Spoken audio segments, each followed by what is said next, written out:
here at Formula Drift because we want to win. We're both gonna win, dude. That's right. We're both winning. Double winners today. It's happening. But we also want you guys to win. So go to blackout-motorsports.com to find out all the info about this crazy giveaway that we're gonna do. And to get into the contest, all you gotta do is text Blackout to 55678 on your cell phone. We're giving away monthly prizes like Arctic coolers, sunglasses, GoPro cameras, Advanced Auto Parts gift cards, Nexen tires for your car, and a grand prize is a trip for two to come hang out with Chris and I right here in LA at Race Service to be on the last episode of Blackout Garage. So to enter, text Blackout to 55678 on your cell phone. So to enter, text Blackout to 55678 on your cell phone. And for all the details on the prizes, head to blackout-motorsports.com.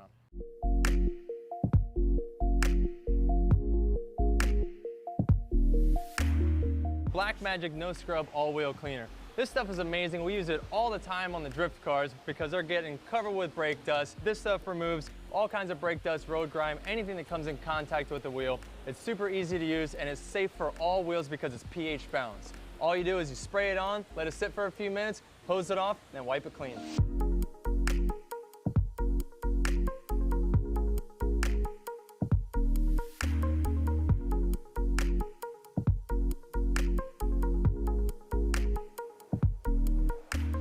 What's up, everybody? My name's Chelsea Denofa, and this is my Ford Mustang RTR Spec 5D. So on our FD car, we run a triple adjustable ZR Series BC Racing coilover. So in drifting, there's two things that are most important, the suspension and the tires. And that's why we run these coilovers, because they're three-way adjustable, which means we can adjust the low speed and high speed on compression, and then the rebound separately.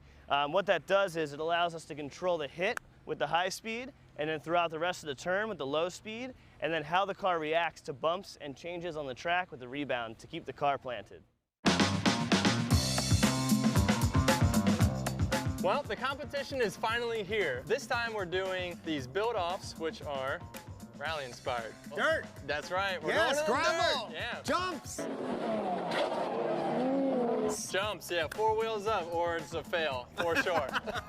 25K build, all parts and the car has to be under 25K. So on that note, what did you pick up? I got a Toyota 86. Guess what I got? Come on. Let me see here. Let's see. I got a Nissan 350Z. That's sick, dude. Hell yeah, man. We went with those because they're obtainable cars. They're now becoming very popular in our community. Yep. And you so can get them cheaper now. The build-off starts in the next episode of Blackout. So stay tuned. If what you have has an engine, it could use a tune-up.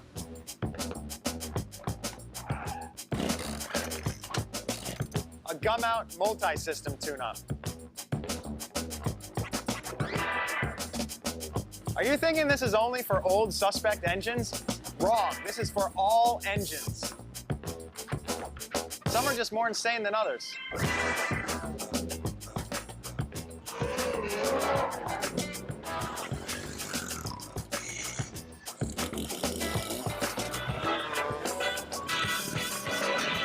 Keep it proper, make the pour.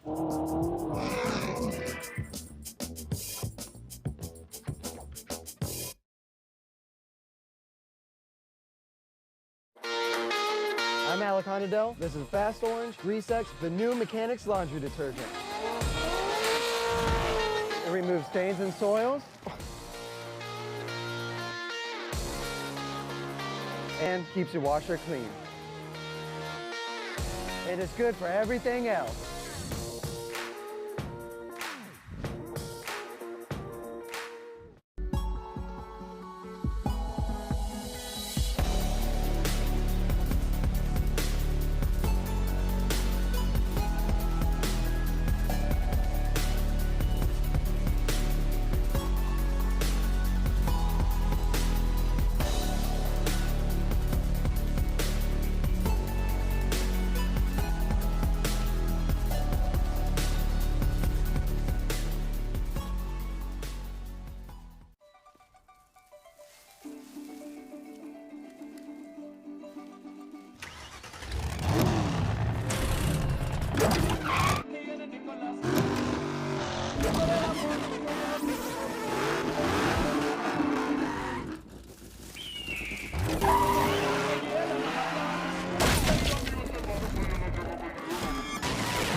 Nas Nitro Mango has arrived.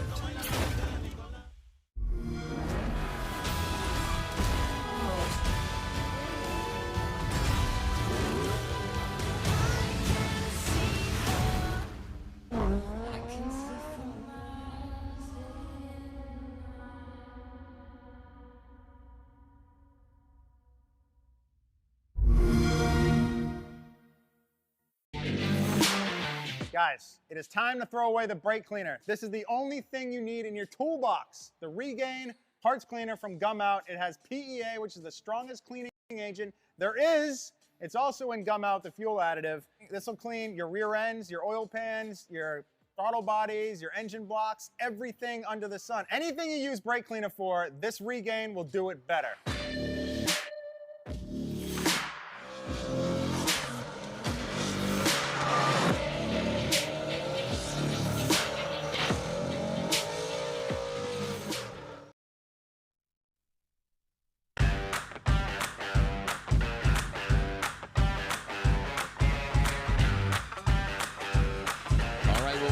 To Advanced Auto Parts Crossroads presented by Rain-X. This is round 2 of the Link Engine Management Pro 2 Championship. We already kicked off the 2018 season. Of the 4 rounds, there's 4 rounds. We had one in Atlanta. Here we are at a new venue, a new destination for us. We're back in the Midwest, Nellyville. I feel like you have to sing a Nelly song by restriction. They have to sing a Nelly song, going down, down, baby, low street in a drift car. So I'm Jared Deanda, Ryan Sage. Here we are again, Ryan. Round 6 of the overall 2018 Pro Championship, but Pro 2, today's qualifying. Yeah, and I believe we have a car up all ready to go, so it's time to send it off here as our first car heads up. I believe this is Stefan Sajic here. No, it is not. This is not Stefan Sajic. This should be Sean Adriano. Sean Adriano, this is his Pro 2 debut. Gets into the dirt. You see him dancing and flirting with the course edge. Throws up some dirt in this camo-colored Achilles Radial Boost Brigade. Again, this Achilles tire, Design Craft Fab. He works on Michael S.'s team, and that was Sean Adriano. Sean Adriano, again, that was a scratch on Stefan Sajic, who we were initially supposed to see, Ryan. And also, we're going to be breaking down the course throughout qualifying here. Yeah, when we came into this venue, we actually only had it as one turn, and we really wanted to try to extend it out into those S's, and so we've been able to do that and make some changes to the way that we rolled vehicles in. And it has obviously added a lot to the track. It's got 2 inside clips, a touch and go, a 3rd inside clip as we reach into this big sweeping arc here, then an outside zone and a final inside clip. So you'll see there's the start line there, and then a pretty good sized run up into the first turn, which is going to make, I think, for some really good tandem. But it is a fast course. There was some concern about tire wear, and we have made a few little adjustments here. But as we get into tonight's competition and into tomorrow, we'll really give you a solid breakdown of all the things that are happening on and off course, and especially with where we are in competition for the Pro 2 Championship as well as the Pro Championship. Yeah, and also let it be known that, again, round 2 of round 4, the remaining rounds, Texas, Irwindale, as well as maybe break down what Pro 2 is in comparison to the Pro Championship that we're going into tomorrow and then eventually into Saturday. Yeah, so we've got 4 rounds of the Link Engine Management Pro 2 Championship, and this is the first year that we've actually been broadcasting their qualifying live out to the internet. And in order to get them as much exposure as we possibly can, help those guys grow into their programs. We've seen the Pro 2 guys. This is probably the best Pro 2 season that we've seen so far in terms of competition and guys that are dialing in their programs. And so today, basically, they're competing for only 16 spots, unlike the 32 in the Pro Championship, only 16 spots for tomorrow's competition into the head-to-head matchups. Yeah, with around 30 cars. So a lot of, drivers, a lot of them come from California. A lot of the drivers working or previously worked with, a lot of the pro teams, either mechanics or technicians or, different roles in the Pro Championship and on those specific teams. So them kind of jumping over behind the wheel, this is a good opportunity for them to kind of highlight and showcase their ability behind the wheel. So as we are awaiting Sean Adriano's score, our first driver, his Pro 2 debut in that Achilles Tire Boost Brigade Gretty Performance Design Craft Fab S13. Great looking car. I'm always a sucker for some camouflage, and it's a great looking car. So we await Sean's score. It should be coming in here momentarily, and we'll break down this course. Ryan, one of the big things here, and there's Sean's score. He gets a 72, so that's a 72 for Sean Adriano. So a 72 for our first driver. Next up will be Raz Noor. Who's from Granada Hills, California. He's actually originally from Israel, from what I understand, and he's driving a unique vehicle. It's traditionally all-wheel drive, but it's a Mitsubishi Lancer Evo. So we've seen those swaps popular in Japan and even here in the States between some Subarus and some Mitsubishi Evos. Kumakobo making the Mitsubishi Evo swap popular back in the day. And now here we go into that first front clip, transitioning into the second front clip. So you can see off it quite a bit, keeping it fluid. Now going through that straight line approach. Now coming into the big sweeper. Judge want to see them hanging out there. See a little bit of shimming, but now locks it in.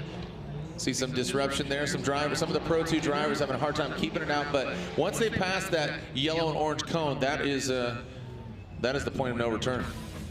Yeah, so take a look here. You can see we have this camera that's basically pointing down into the S-turn so that we can get a good shot of that. The judges really wanted to see the first and inside clip in terms of proximity there. And this will be a slightly different setup that we'll have tomorrow for the Pro qualifying and also for Pro 2 Top 16. We'll have a few more cameras over this huge course that you really have to cover things. But you can see here with Noor, a pretty good job starting off here. A 72 is our highest score, obviously, of our first run out with the scratch from Sajik, and was able to put together a solid run there, but really trying to make it into the top 32. We've seen usually if you're in the 80s, you'll get right in there into the top 16. We'll see where Noor slides in. Well, you got to think, again, 30 drivers, so there's going to be quite a few hurt feelings here after today, watching from the sidelines tomorrow evening, going into Pro 2 head-to-head.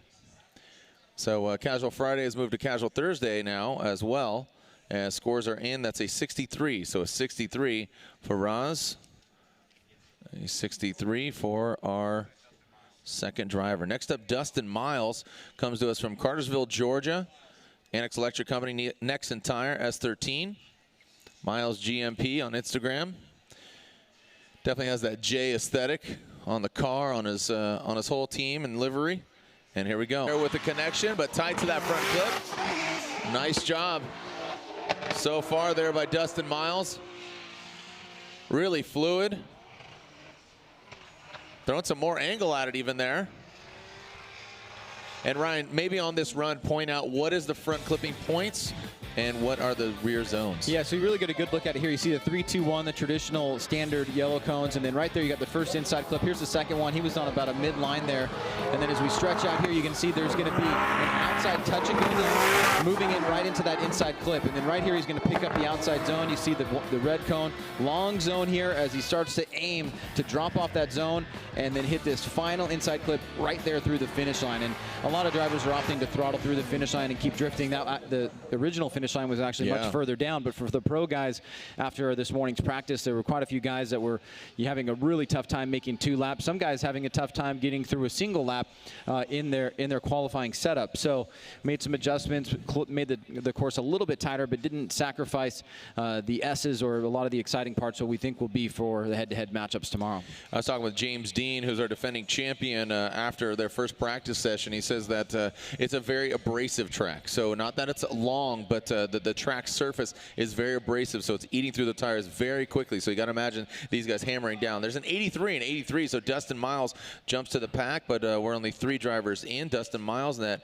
Annex Electric Company, Nexen Tires, S13 from Cartersville, Georgia, with an 83. So next up should be Rodolfo Martinez, Texas Tires and Parts, Nexen Tire, 1JZ S13. Comes us from McAllen, Texas. And here we go. The Lone Star State. And I believe he's the lone Texan out here. Through the straight line. There's that touch and go. Tight to the front clip. You can hear him lifting, just massaging it to that outside zone, just locking it in.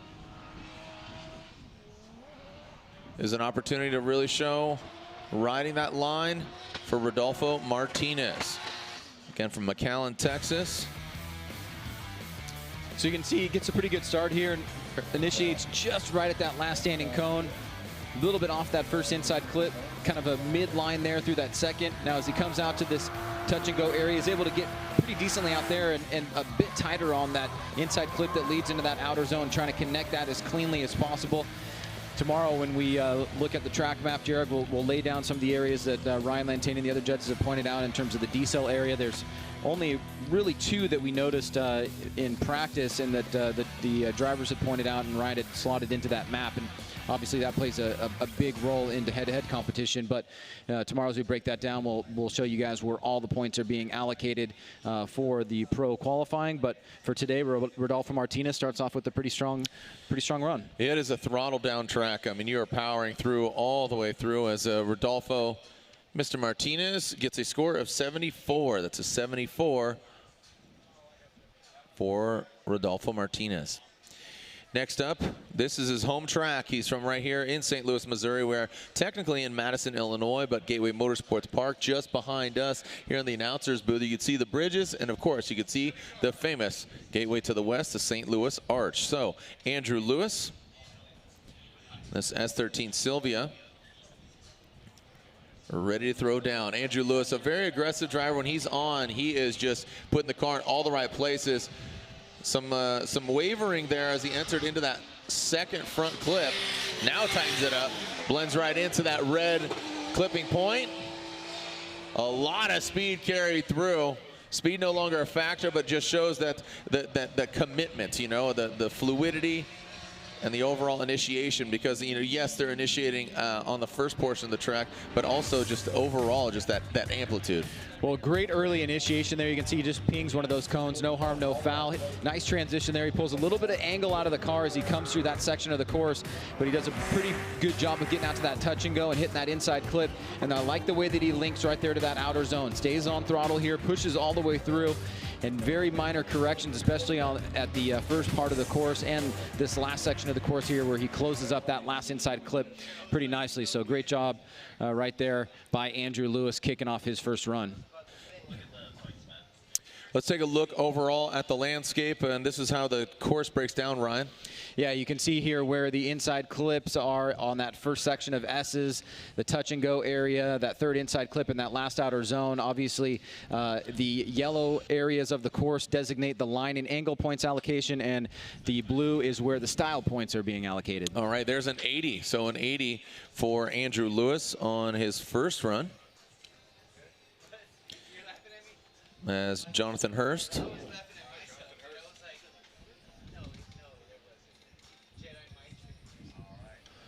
all right, so as next up will be Jonathan Hurst in this Dynasty Infiniti G37.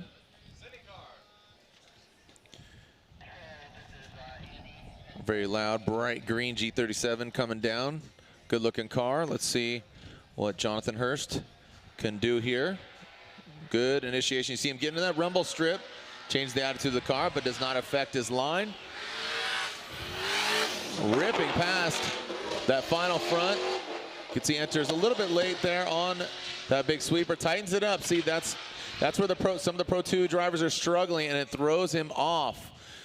And looked like it might have been after the finish line, but still that will affect his score overall. Well, no doubt he had a pretty good start here. You can see nice early initiation right there at that second standing cone. He's tight on this first inside clip. Pretty good line here through that second inside clip with good angle. Now as he comes out to this outside touch and go and hits this inside clip, you can see he gets his setup into this outside zone on the middle line here. And this line is going to start sucking him in. He's going to get a little bit tight. He's going to have to pull some angle out of the car. And then right there you can see he goes off course before the finish line. And as we take a look here and watch, you'll see the front wheel is basically going to hit the rumble strip right there. He's a bit too tight, and then he's not able to actually finish through those last set of standing cones, which is the finish line.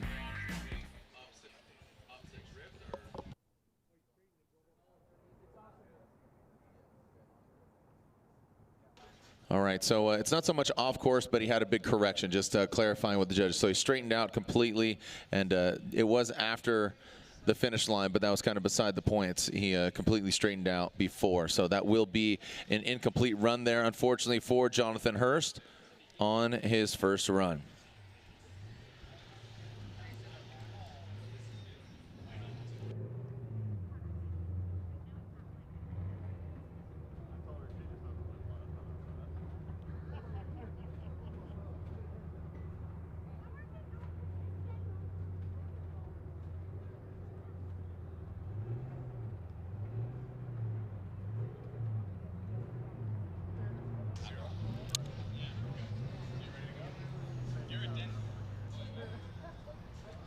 All right, next up we have Patrick Held, EOP Distributing, AEM, Fortunato, Nissan 240SX from Snohomish, Washington.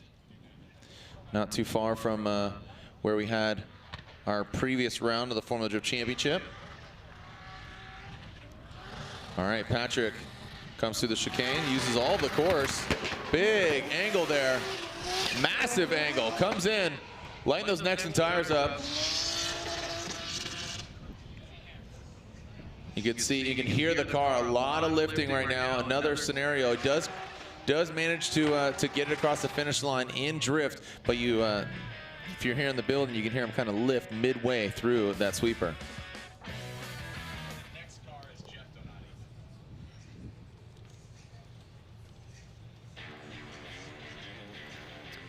So here we go. Here's Held on the replay, Jared. I like the way that he aggressively initiates in here. You can see he pushes a little bit wide there on that first inside clip. The second one, he's a few feet off there, but great throttle control. You can see he's very busy in the vehicle. Watch the hands right here as he transitions back around. He's trying to shoot out wide, but he ends up going about middle high and then has to come in a bit tight right here. Then he starts to push out again, so could have done a little bit better in maximizing the line on that outside bank or the outside sweeper. But nonetheless, a decent start for him. We'll see where that puts him into the scoring positioning so far.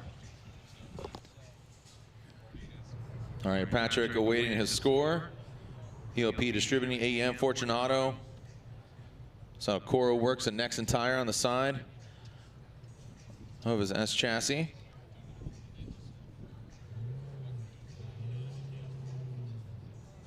So currently right now, an 83 of Dustin Miles leads the pack.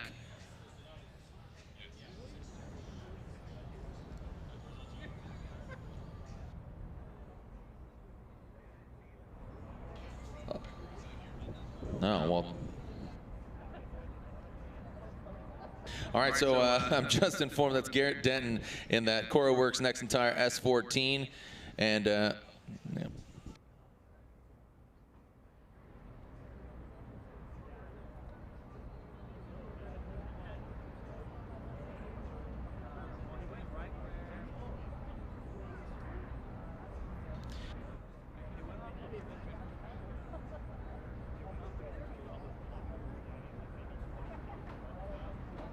All right, so next up is Jeff Donati. Jeff Donati, Tuner Tools, Achilles Tire, Nissan S14 from Columbus, Ohio. I apologize to Garrett Denton, but that previous driver was Garrett Denton from Hope Valley.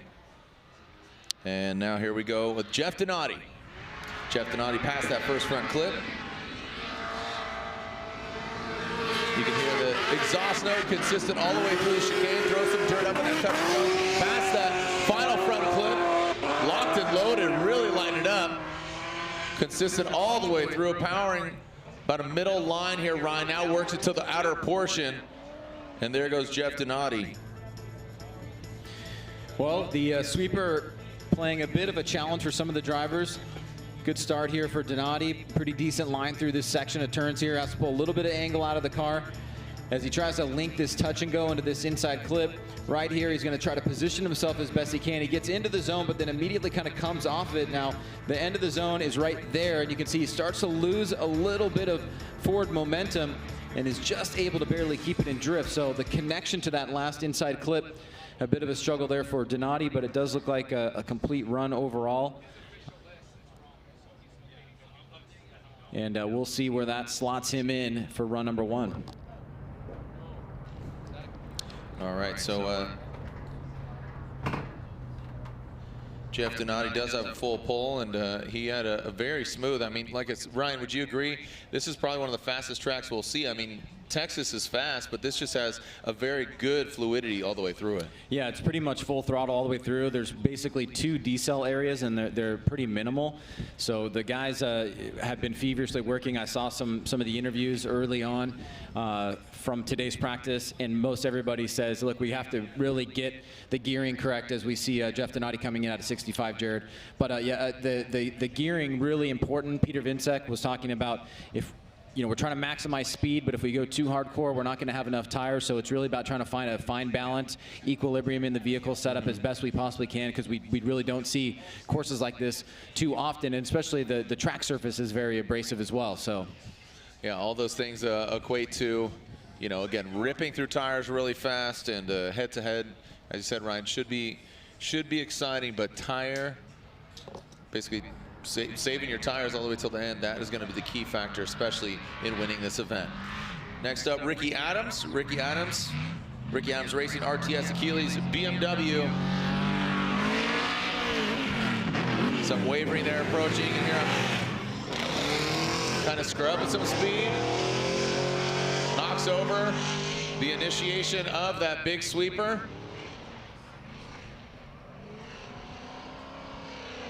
Ryan, all the way through, as far as consistency, you could hear him hammering down, but just the wavering of the car here from Adams. Well, maybe a throwaway here. Look at the initiation here. He doesn't really fully get to drift, almost a little bit of opposite drift there. You can tell he's really kind of struggling with the vehicle overall. Has a tough time keeping angle here through the center section. He has to tighten up not to hit that inside clip. And then, as you said, he just kind of boots that beginning cone of the outer zone. Not a major issue there, but you can see just not really the fluidity that you're looking for. He does get all the way through the run without giving a noticeable incomplete, but I want to see how the judges take a look at that initiation, and actually it does look like they are going to give him incomplete.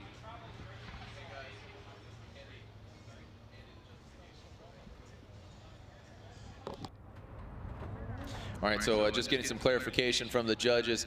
He initiated by the last standing clipping point, or sorry, the last by clipping point. Sorry, initiation point 1. It goes 3, 2, 1 cones, and he initiated after that number 1 standing cone. So Ryan, as you said, way late to it, initiated basically wrapping it around that first front clip. Yeah, I mean, just a very late initiation. So unfortunately for Ricky Adams, that will be an incomplete run on a late initiation. Rob Carlson, he's very familiar with this track. Originally from Eden, Utah. Millennium Motorsports Achilles tire S14. And here comes Carlson with the naked eye view of the judges. Past that front clip as he comes in the sweeper. Kind of takes a very unique line, goes in to out. And Rob Carlson, we've seen him drift all over the U.S., and here he is at Gateway Motorsports Park. Well, it's a big applause for Rob here, trying that huge initiation, but a big mistake there through that first inside clip. If it's not an incomplete, it's going to be a really low score. It'll probably be a throwaway for Rob. You have to give him some credit there for really pushing the limits on run number 1 strategically, trying to go out and lay down a huge, massive initiation, but not able to quite pull it off. And you can see here that he does have the driving skill and the ability. He just took a big risk there, and it didn't pay off for him. Yeah, unfortunately, when you bet, sometimes you're going to get burnt. And unfortunately for Rob Carlson, he's going to have to rely on his second run, and that will be an incomplete run. So a few incomplete runs here in a row from Ricky Adams and now Rob Carlson. He's only human. Rahimi, Achilles tire, Nissan 350Z. Let's see how Mr. Rahimi throws down. All right, so Human Rahimi. I mean, these guys, some of them are coming in triple digits into that zone, past the front clip. Rahimi, about half a car length off of that front clip. Gets out to the touch and go. Big angle past that front. Might have been a good opportunity for him to scrub some speed, but this is where you need that wheel speed to get you through the sweeper, and works it out to in past that finish line. Human Rahimi in his 350Z. So good pull here for Human. You can see here as he comes down into initiation, he gets it nice and early right at that third standing cone. Does a great job getting those front wheels, especially in that first inside clip. You can see that it's elevated there, and it gets really tricky if you get too tight. On the second inside clip, he was a little bit far off, as well as that touch and go in the third inside clip. So he's kind of taking a really conservative line here, but he's also able to tell from the drivers that have gone before him that the highest score is an 83 so far. So he has a good opportunity here to get a nice score to start off and then build on that for run number 2.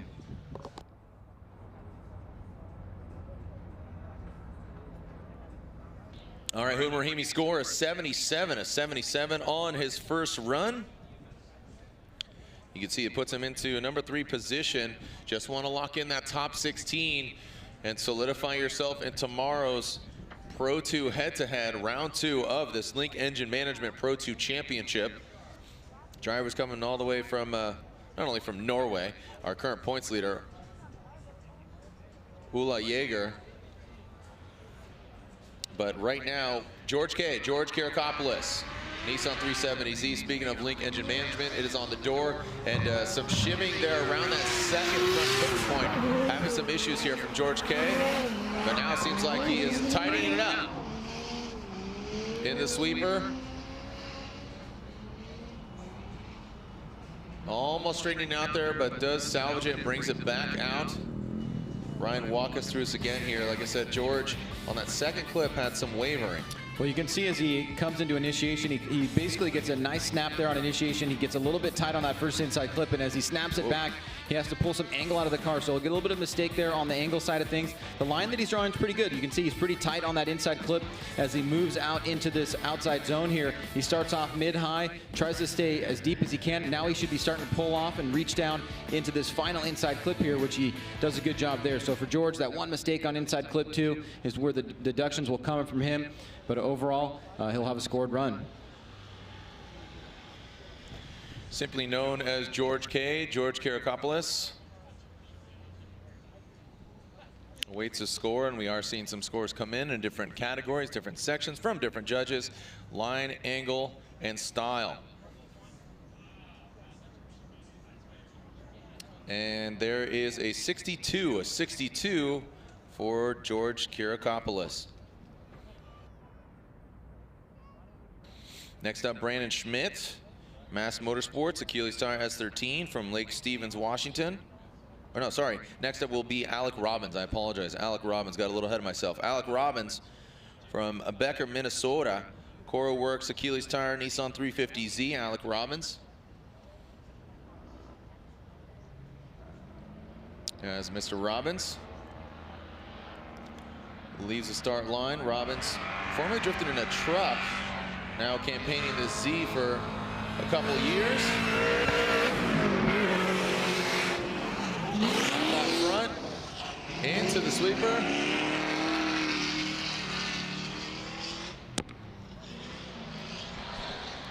And Robbins rounds it out.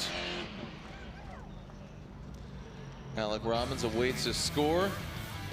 So let's take a look here at Robbins again. He gets initiation right at that second standing cone. He goes a little bit long on that first inside clip, and you can see he's just a bit off there on that second as well, so may need to adjust on his second run. Now he gets a nice line through that touch and go, but he again a little bit wide on that inside clip, and you can see middle as he enters that big outer zone, comes off there, just gets a bit on the inside as he leaves that outer zone, but overall good pull for him, and he'll have a scored run to work on. We'll see where that slots him in to the top 32 drivers. Different smokes for different folks as far as tightening up his line, and Alec Robbins, let's see what he can do here on his second run as he awaits the score on his first run.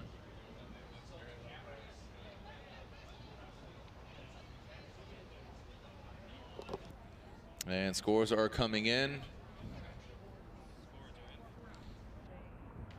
And Alec Robbins receives a 56, so not the best score. Puts him in 10th, and but you got to think that we are we have 18 more drivers left. 18 more drivers left. So the remaining 18 drivers have still 2 runs in their back pocket.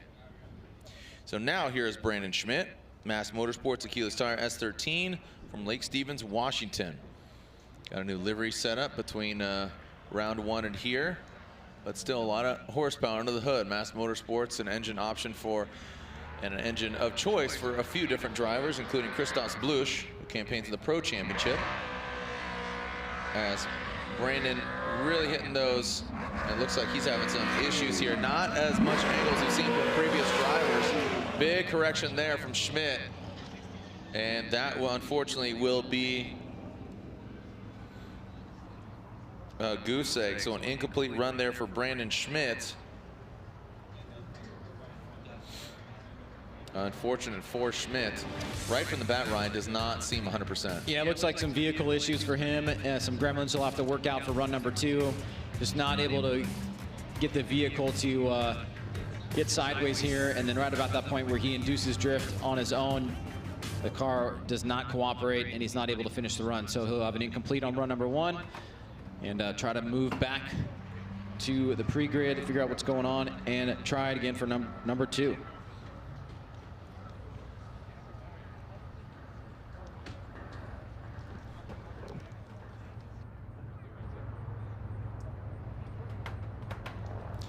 Next up, Ryan, always a fun name to say, Brody Goebel.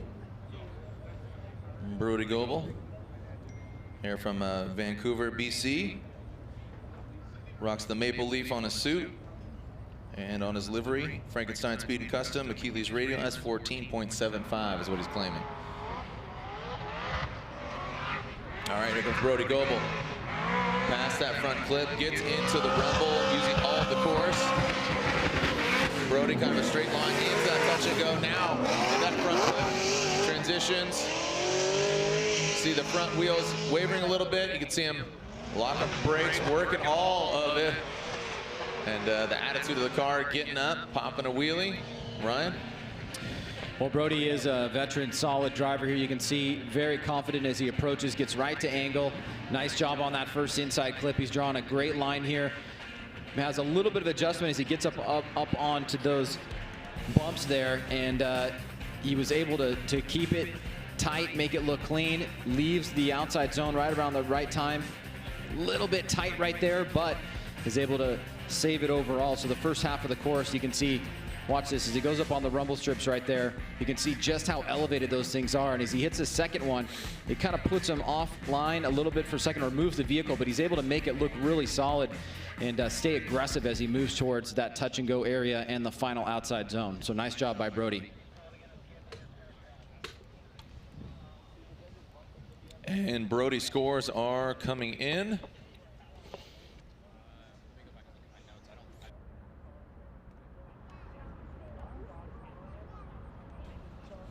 All right, so Goebel, his score coming in and hitting the screen now. 71, a 71 for Brody Goebel on his first run, puts him into 7th position. Next up, coming all the way from Vallejo, California, home of E40 and Crick Filippi. Fitzgerald glider kits, Nexen Tire, S13. And Crick had some words with him before practice, and he said he messed up in Atlanta, had a line break on him, replaced it, it caught fire, so he's ready to have some fun out here and put on a show here in his turbocharged LS under the hood of his S13. Here we go, Crick Filippi. Into that first front clip, gets all of that rumble strip. As we saw, Brody Goebel throws him out of shape. So way off that second front clip, now transitions into that final front clip. Again, really getting to know those rumbles. Fortunately, they're not gator strips and they're not textured like Atlanta. They're very smooth, but they are larger. And Jared, just talking to the judges to get some confirmation on the exact language that they use in the drivers' meeting. They prefer that you don't go up on the rumble strips, but it's not a negative as long as the vehicle attitude doesn't change. And you can see the vehicle attitude did change there a little bit. And Brian Eggert has been giving some deductions for that in particular. So getting way up there, it can be problematic, but it's not necessary. They'd like for you to just stay on the bottom of the course and try to ride it as smoothly as possible, make it look as smoothly as possible. So you see Crick there had a problem with that first section. As we center in on it here, you can see he goes way up and he gets right down the grass almost.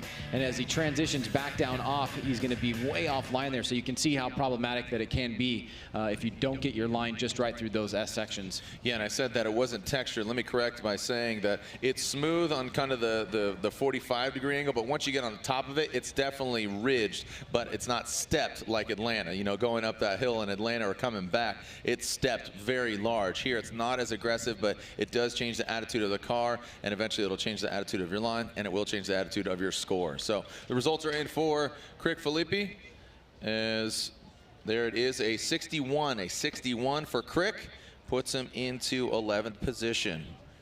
But hopefully, again, takes that into account. His spawner giving him some words and let him know. Again, if you just set your tire into that crease where the black asphalt meets the red and white, your bumper's just going to kind of drag along that and scrape, and that's where ideally the judges want to see you put the car. Next up, Adam Knappich. Adam Knappich from Westminster, California. Knappich Racing, Achilles tire, S14. He's running the supercharged LS, that Edelbrock supercharger, so you can hear it whine through the course. Throws out some dirt. Really uncorked here.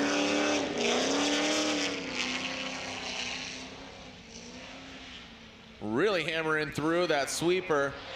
Ryan, I want to take a look at this again.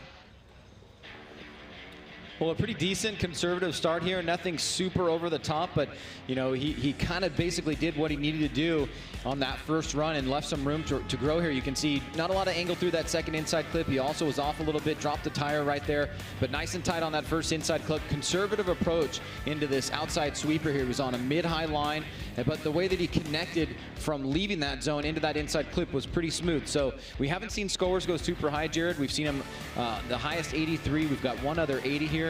And as you can see, as we look at Knappich, he was able to hit that inside clip before he transitioned. It's just a very rolling into it transition into that final sweeper. So probably not going to be a super high score, but he's going to have something to build on for run number 2. A great choice of words there, just basically just easing it in there on that sweeping turn, excuse me. But a 74, still a great score, puts him into 4th position. Next up, another Canadian, a Quebecer, Sebastien Gauthier. His high-vis orange Magicolor, SSG, Nexen tires, S chassis, can't miss it. Again, Sebastien Gauthier.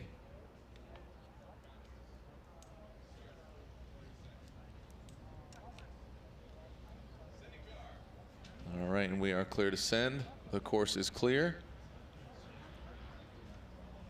Beautiful day out here at Gateway Motorsports Park, again for the first time ever at this venue, but back here in the Midwest as Gauthier initiates. A wide swing, but tightens it up to both front clips. Out to the touch and go. Well done.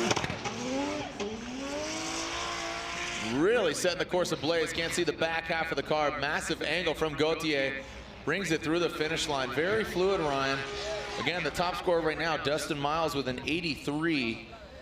Ryan? So yeah, another conservative, but still a nice run to build off of. You can see that slow roll into initiation, nothing super or over aggressive. Trying to connect those 2 turns was a little bit off that second inside clip, but you can see how smooth he is here through this section of the course. Transitions slowly, but then put some angle in the vehicle. He's on that mid-high line entering that outside zone, and then right here as he leaves the zone, you can see fluid line being drawn into that final inside clip, trying not to get up on those rumble strips, which he avoids. So we saw the 74 from Knappich. I have to imagine it's going to be in that range, maybe a little bit better potentially, but a good start there for Gauthier.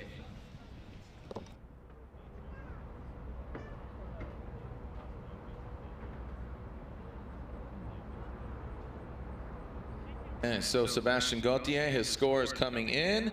85, we have a new leader. So an 85 for Sebastien Gauthier. I was gonna say, I like the fluidity, and again, scored 34 points overall in style. 17 on fluidity, 17 on commitment. So just very consistent. That was the first score to come in. So I did really like what Gauthier put down there. Did you like that, Ryan?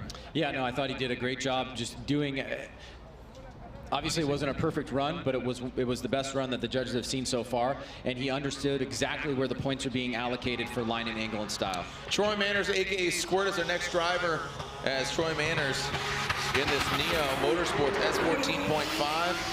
Troy Manners from Punxsutawney, Pennsylvania. Look at that thing just squatting away. And Squirt has done some great things over the years. Seen him drive at his home track in Pennsylvania, as well as Englishtown. Raceway Park, but a very talented driver, Squirt. You can see that initiation there, rolling through that second standing cone. The car kind of moving up and down, the suspension a little bit loose there. He was a bit wide on that second inside clip, and almost comes up a little bit tight here, but is able to avoid making contact with it. Tries to get a smooth and fluid transition into that outside zone. And then right about here, he's going to try to shoot down into that final inside clip and just gets a little bit caught up there, a bit tight, but overall a decent pull for him and a good start to run number 1.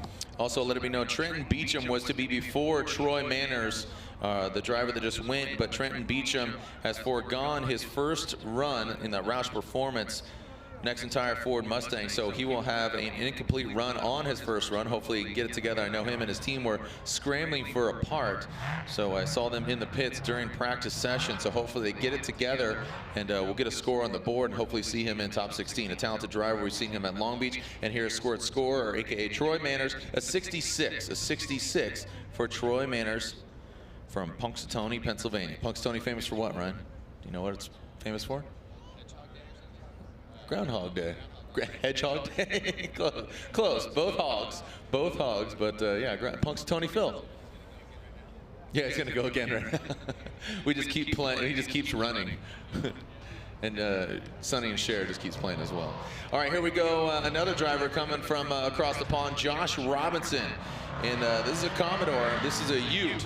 Very unique vehicle, don't have it here in the States. And now that we have a big old Josh Robinson to tell right now,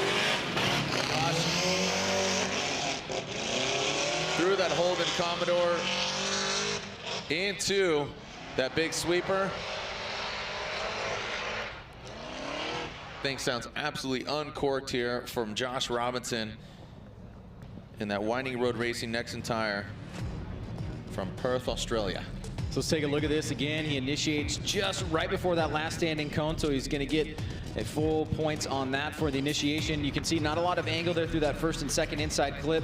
Here he's starting to get into it here nice and tight on that inside clip as he transitions midline going into that outside sweeper. Big throttle here, now moves off of that outside zone into the final inside clip and does that pretty well, connects it smoothly there to finish up his run.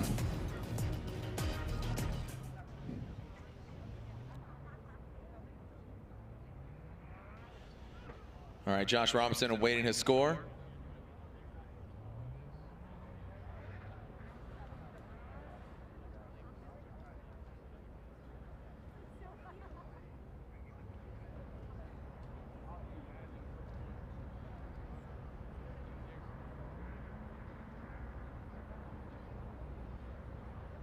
All right, Josh Robinson's score is 79. A 79 for the big old boy from Perth. That's Josh Robinson. So we are less than 10 drivers now left.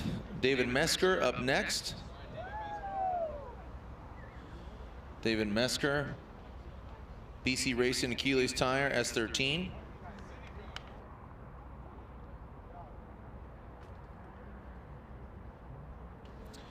Okay, so Mesker coming through the chute. Little Manji entry into that first front clip, a wide swing around that. We'll see how he handles that. Really center of the course here. Classic aesthetic of that S13. Whoa, looks like he got a hiccup there, kind of hesitated towards that finish line. David Mesker. So Mesker definitely going through the course super fast, but pays a bit of a price for it after initiation. Let's take a look at this again one more time, Jared. You can see really aggressive flick here, but way overshoots that first inside clip. And the second one, a bit better here, but watch as he stays in this middle line, tries to get out to that touch and go better here on this inside clip, but transitions right into the middle of the outside zone. He needs to be pushing out wider there in order to connect that outside zone. And then right there, because of that, he comes up a little bit tight into that final turn, narrowly losing drift there, but he's able to save it and salvage the run. And now it's in the judges' hands to lay down the score as we figure out where David Mesker will come in for run number 1.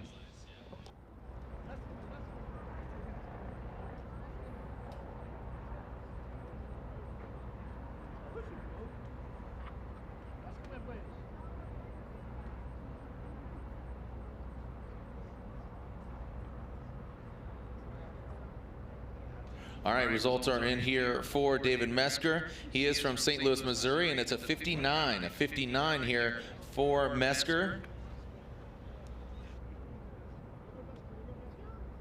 As next up from Doylestown, Pennsylvania, Kenrick Meyer. He's got the BC Racing, Keeley's Tire, BMW M3. He's got the LS under the hood.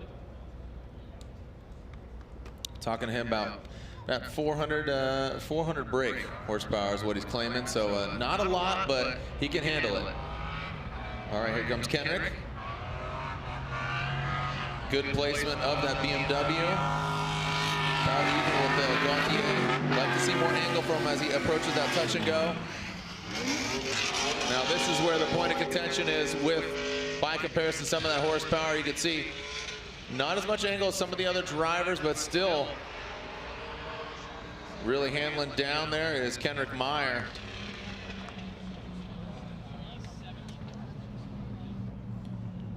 As Kenrick takes a look at Ryan. How about it?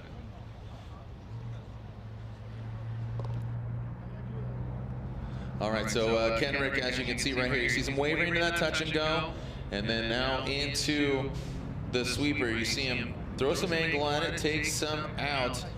Like I said, you can see those front wheels. Not as much angle as some of the other drivers by comparison. Definitely puts the car in the right places.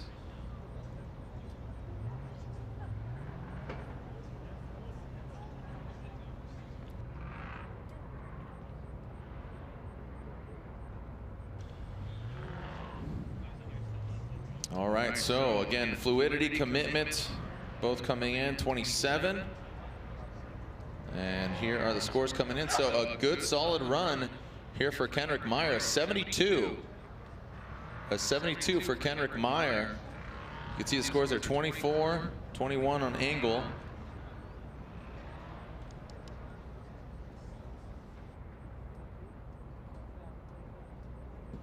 All right, next up, Kelsey Rawlings, the only female in competition, both in Pro Championship and Pro 2. Coming to us from Orlando, Florida. Ford power plant under the hood of her Top One oil, Keeley's Tire S14. And Achilles and Nexen, the official tires of Pro 2, are the only two options for Pro 2.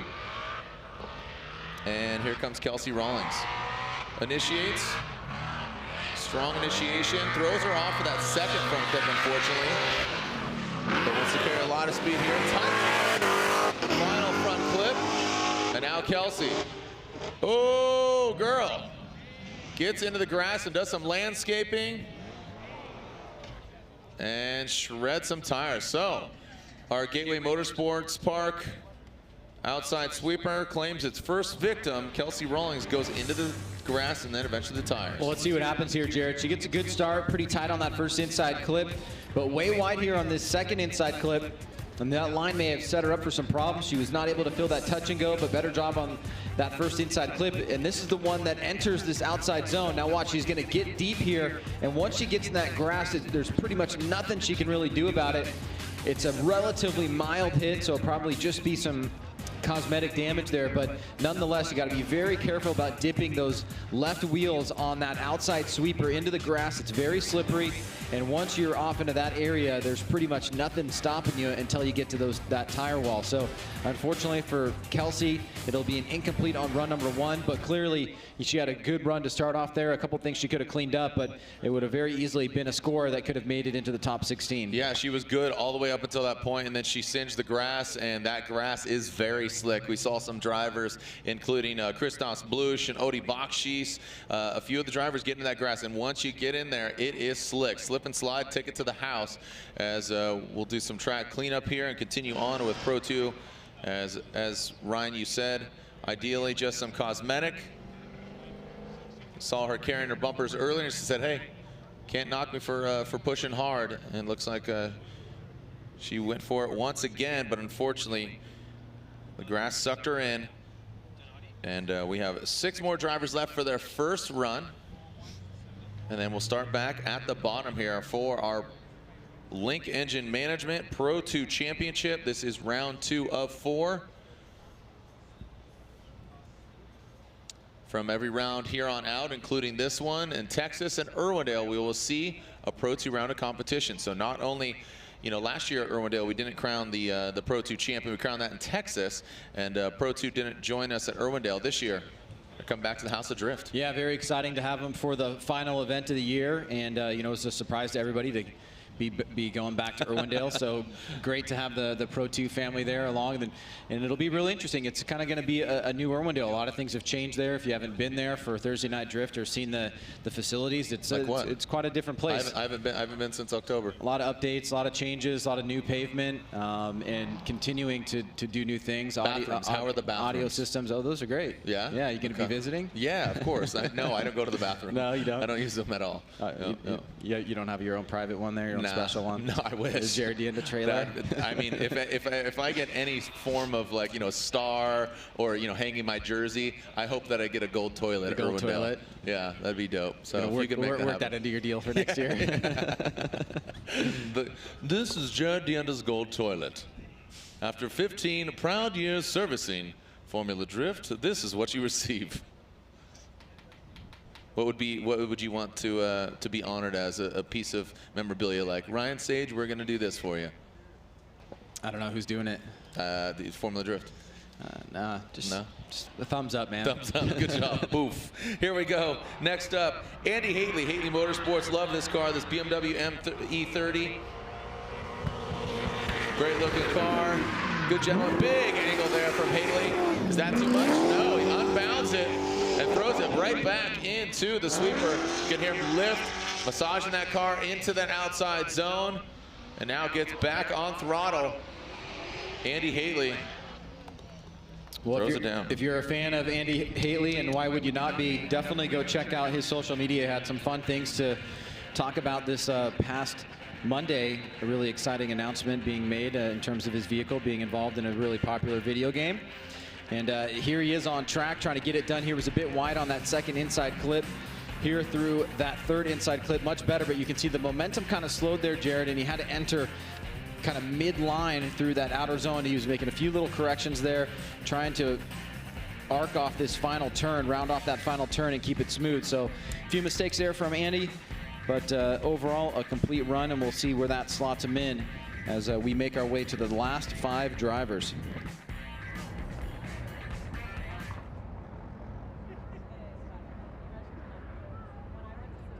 And there is Andy Haley's score, 69, dude. As Andy gets a 69, puts him into 12th position. 5 more drivers left. Riley Sexsmith in that NV Auto 2JZ BRZ Achilles Radial. Another Canadian, so we get 3 Canadians in the building. 3 Canadians walking in the Gateway Motorsports bar. And who's going to come out on top? Again, right now, one of the Canadians leads the pack. That of Sebastian Gauthier, that high-vis orange S chassis. Here comes Sexsmith, smithing it up. See a little correction there. Ripping past that touch and go into the outer zone. Sexsmith definitely one to watch in Atlanta. Wants some redemption, wants to get on the box. And he is working hard for his money, so hard for it, honey. Well, 85 is our highest score, as you mentioned, Jared, and you can tell the one thing that we see from Sexsmith is pretty much full commitment. Early initiation right at that third standing cone. He's a little bit late, but on line there on that first inside clip. Could have done better at that second. See the aggression here as he flicks to that outside touch and go, just about a foot off that third inside clip, but you can see he takes a very aggressive approach to that outer zone. He enters very deep right there, and he stays committed, doesn't go off course, draws a nice line there through the finish line. And a solid run number 1 there for Riley Sexsmith. Yeah, thank you for correcting me. I said at 83 from Gauthier. That was at 85, as that is Haley's score there of a 69, awaiting Sexsmith's score.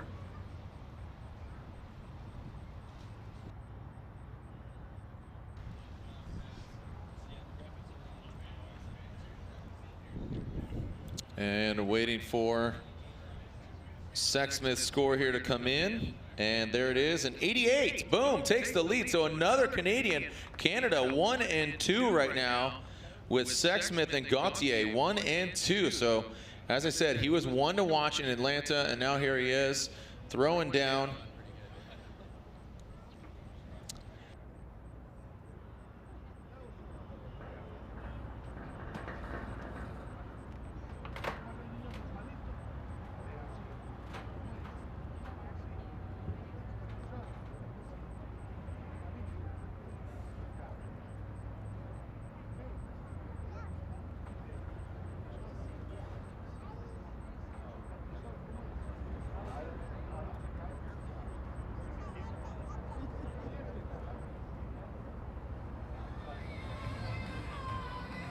All right, so we have 4 drivers left.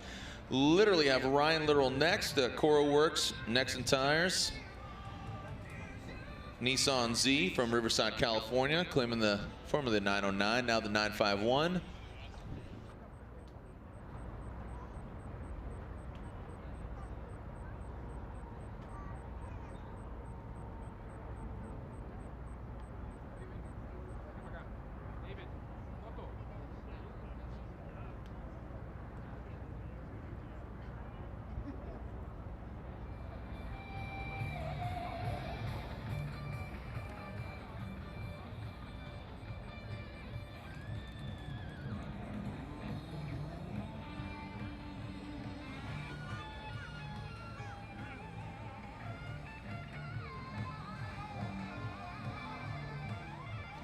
All right, as you can see, we have a late entry here. These Dodge Caravans, the Stow and Go, the new hot rod in the Formula Drift paddock.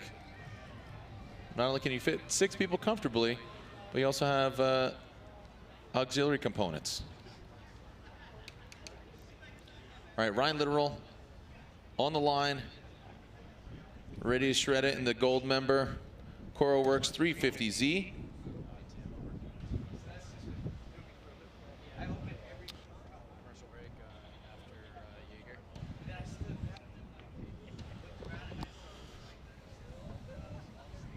And any moment we will get Littrell out here. Coro Works, a shop operating out of just outside of Atlanta, Georgia. Coro Works supporting quite a few Pro 2 drivers. And here we go. Ryan Littrell, Coro Works 350Z. Littrell, big angle there. Now transitions into that second zone. Absolutely hammered down. Into that outer zone, you see him throw it in, back some angle out of it, but hammers down. Big sweeping turn and leaves a smoke signal along the sweeper, Ryan. Well, let's run it back and take a look here at Ryan Littrell.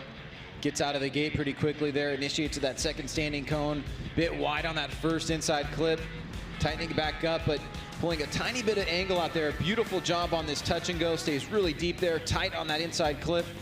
Now coming into this final sweeper, he's on that mid-high line, pushing out there, trying to fill that zone as deeply as he can, and then a nice line being drawn, good arc there through that final inside clip. So the second half of the course, much better there for Ryan Littrell. Good performance from him. Maybe just tighten it up on that first inside clip and still gets a solid score. 77 for Ryan Littrell, puts him into 6th position.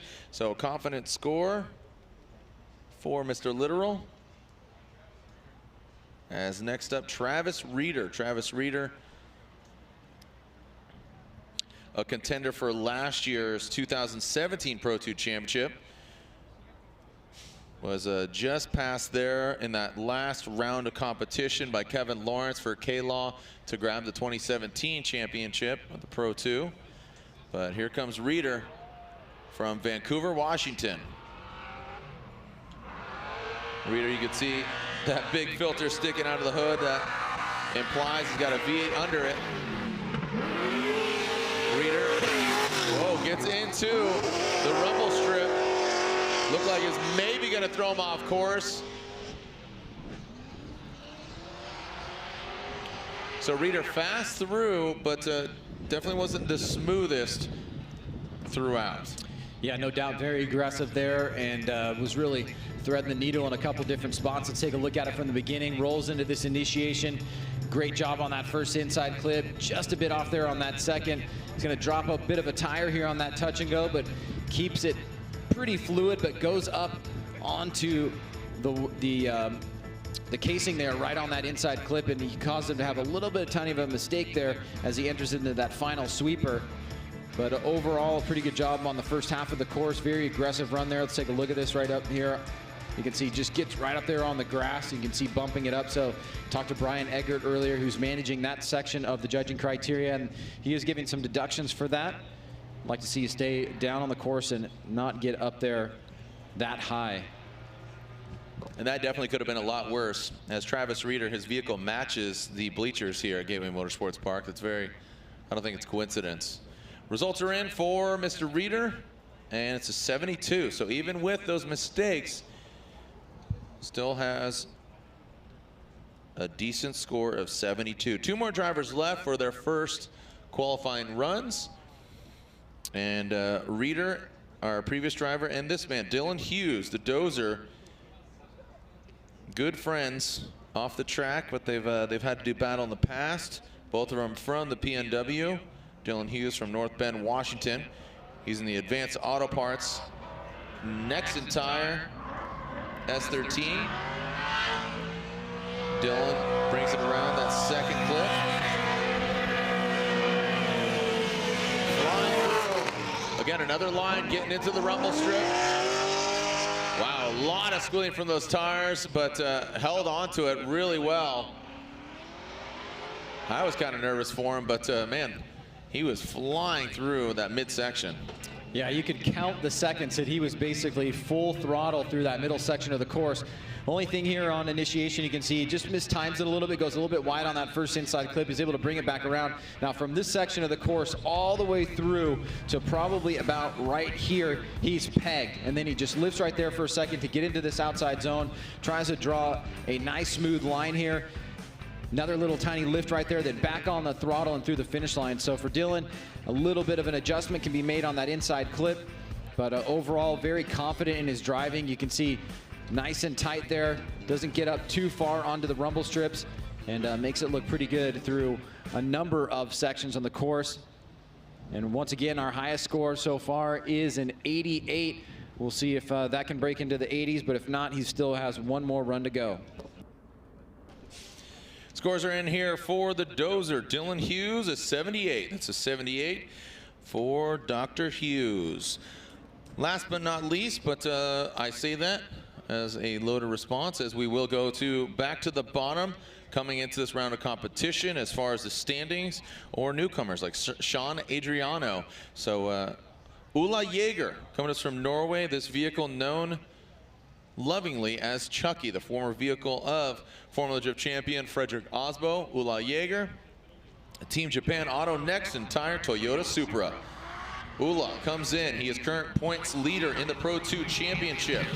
Ulla, past the touch and go, flirts with the rumble strip and brings that Supra right to the edge where the grass meets the asphalt. Ulla Jaeger showing you why he's our current points leader.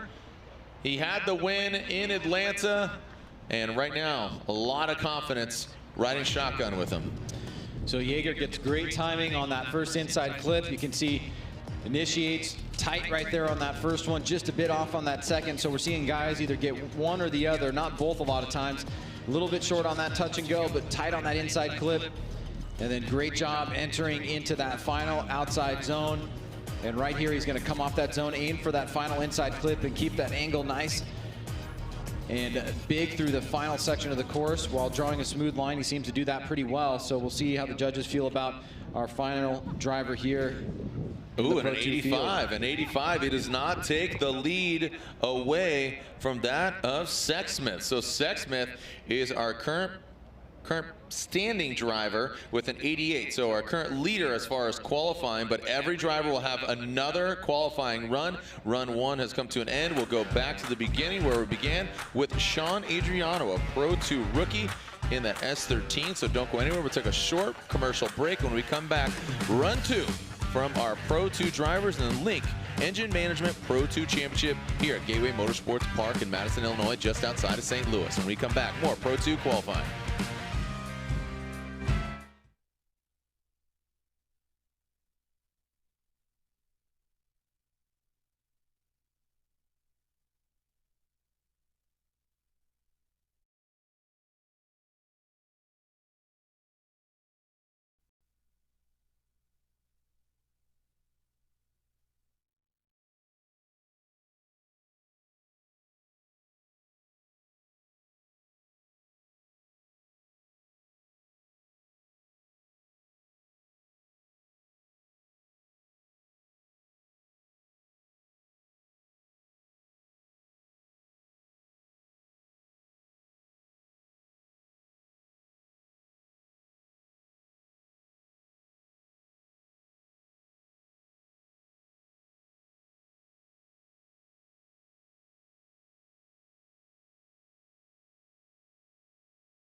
Welcome back here to Gateway Motorsports Park, and we are continuing with the second run for our Pro 2 drivers, the Link Engine Management Pro 2 Championship Round 2.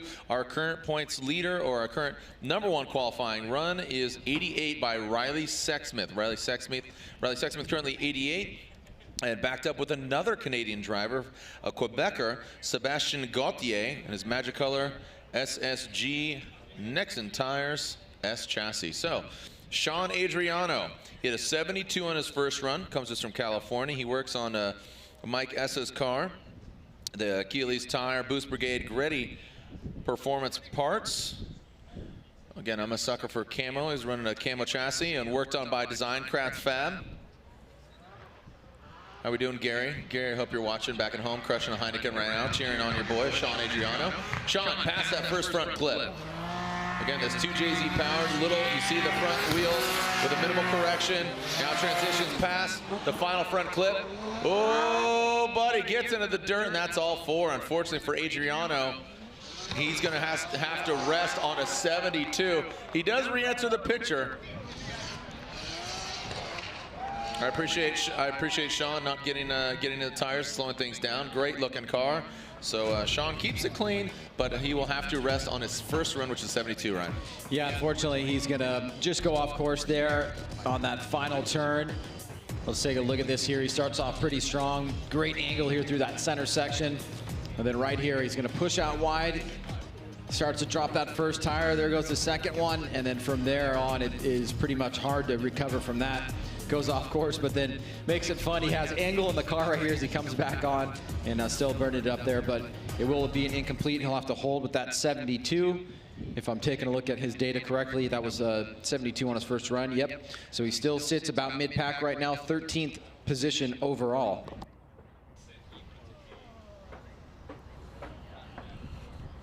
All right, so that will be an incomplete run there for Sean Adriano. Raz Naor, the Mitsubishi Lancer Evo, on the start line. He had a 63 on his first run. You can see the current leaderboard: Sexsmith, Gauthier, Ula Yeager,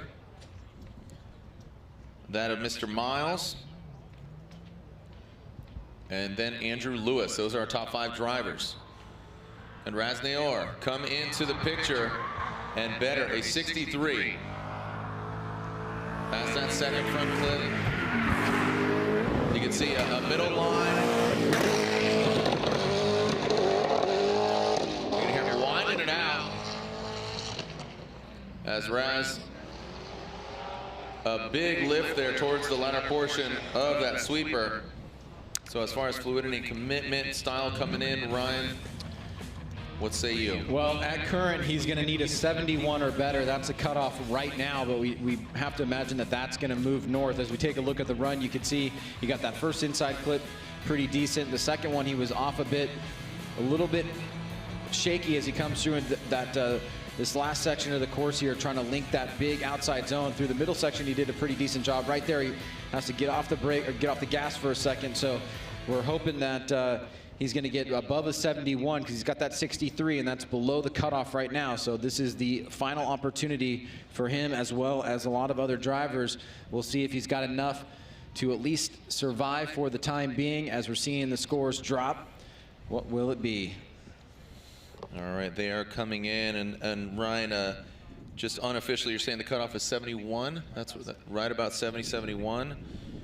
So that will be modifying as we work our way through our second run, and unfortunately that will not pay off for Raz. So 63 and then bettered by a 66, but unofficially that will not be enough from our driver coming all the way from Granada Hills, California, Raz Naor, in that Mitsubishi Lancer Evo.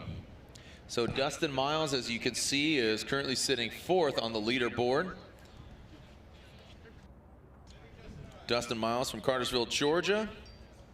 ANX Electric Company, Nexen Tire, S13. And here comes Dustin Miles. Great looking car. Is he gonna try to better it? You know he is. Gets into the dirt. Now into outside zone. Man, this guy loving some landscaping right now. Call him the lawnmower. As Dustin Miles getting dusty. Well, Jared, he's already got an 83, as you mentioned, so he's sitting pretty right now. Now it's about just trying to build on that and really give himself a lot of cushion, but he's not going to do it on this second run here. Had some problems in that final outside zone, which I'll probably not get it up to that 83, but you can see here as he drops that tire on that outside touch and go, trying to control the car. He's going to get into this final turn, and right there he's going to drop those 2 rears for just a second, and it doesn't seem like he's got the run in him here to better that 83, but it matters nonetheless. He's still got that 83 to hang on to and keeps him in the top 16.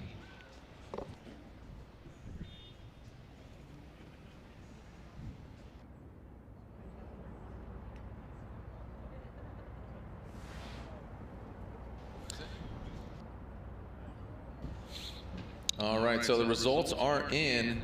And unfortunately for Dustin Miles, that will be an incomplete run. But fortunately for him, he has an 83 on his first run, Ryan. So he sits in 4th on the leaderboard, which is a strong score given what we've seen.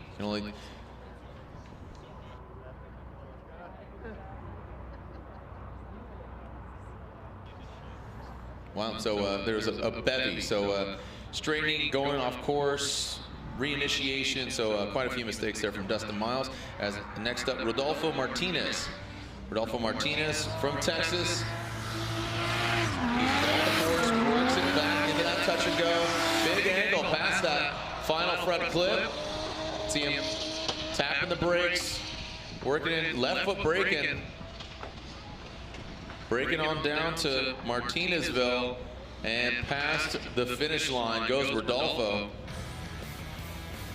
So Rodolfo's got about a 3-point cushion right now, at least in terms of what is currently the cutoff point. Trying to build on that. You can see a bit wide on that first inside clip, lacking the angle through that second inside clip, but like the way he uses all of the course here. A little bit shallow on that touch and go, as well as that final inside clip. Mid-high line here as he gets into this final sweeper. Good line being drawn here, but not filling that zone completely. So losing some points maybe on line and angle through the beginning of the course in the middle section. But he does have that 74, so we'll see what the judges think here. And if he can better that and add a few more points there of protection as we make our way through, with still a few incompletes out there that have to run their second run. So Rodolfo Martinez with a 74, Ryan, as you said, a few points for cushion, but don't think this is going to be enough to better. And look at that, 73 on his second run. So as Rodolfo's first run will be the better of the two with a 74.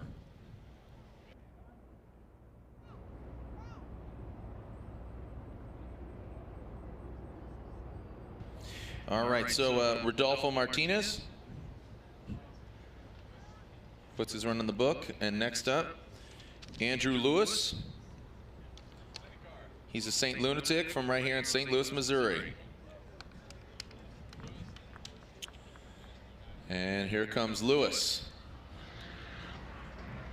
Early initiation there, gets into the rumble strip once again. It's not what the judges are looking for, Lewis. As you can see, it disrupts the car just a little bit, gets into the dirt.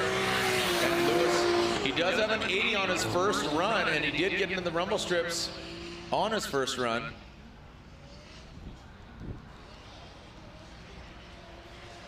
So unfortunately for, you know, like I said, Lewis did get into the rumble strips on his first run, and he did on his second as well. Ryan. Well, you can see exactly what it does to the vehicle. It really just puts him off balance here, and as he transitions back down, he almost has to kind of reinitiate. So he's probably going to sit with that 80. It's got enough buffer there, I think, where he's not going to have a problem making into the top 16, but I don't think this is going to better that first run with the way that he started off there and kind of gave himself a tough time on the line and having to kind of reinitiate there on that second inside clip. But taking a look at it again here, you can see starts off and then gets right up on that rumble strip and is just not able to fluidly transition into that second inside clip. Drops a couple tires there on that touch and go. He's a bit off that inside clip, but we saw a strong run from him in run number 1, and we'll see what the judges say here in run number 2. And that will be an incomplete run. So a big correction there.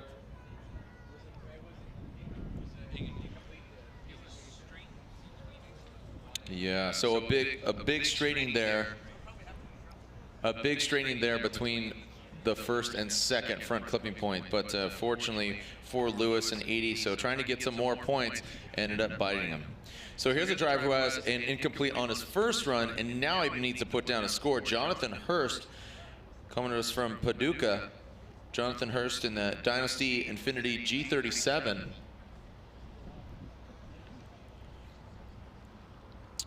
And here comes Mr. Hurst. Hurst initiates. Really tight to that front clip. That's where you want to see the car go. Not on that second one, but half car length off.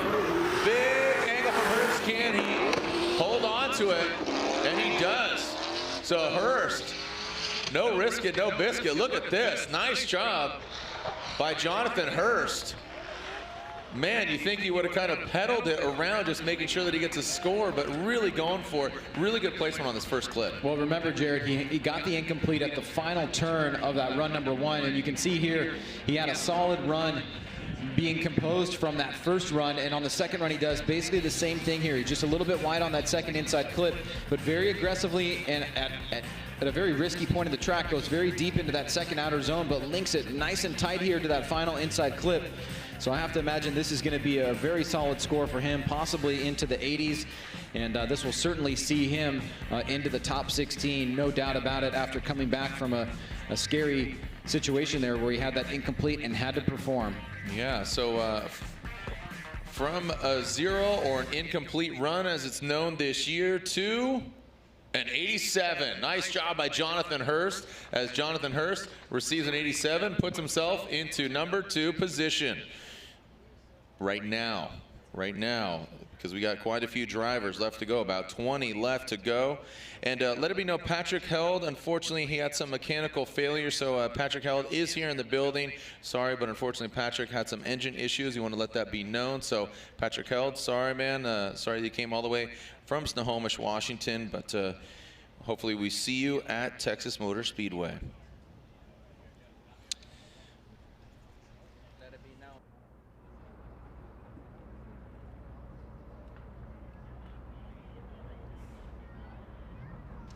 All right, so next up, Jeff Donati. Jeff Donati had a 65 on his first run. He needs to put down a score to better that. As you take a look at the leaderboard, Donati, that baby blue. What say you, baby blue? Just barely kisses that rumble strip. A fairly safe entry into that sweeper. Not so much the speed, but as far as the line placement. Yeah, big throttle there from Donati. 65 on his first run, Ryan. 65, he's going to want to build on that. Much better job on that first inside clip. You can see still guys are wide, not able to link those first 2 clips together. As he comes back around to that touch and go, you can see he feels there, just lift that front left up there for a second on that inside clip. Middle line into the final sweeper here, staying on throttle and touching down into the final turn through that last inside clip on that mid line. Trying to do everything he can to build on that 74, give himself some cushion. 71 still the cutoff right now with Brody Goebel. Let's see what he does here on run number 2. Jeff Donati's score coming in. Got a 65 on his first run, and that bubble, Ryan, we talked about a 71.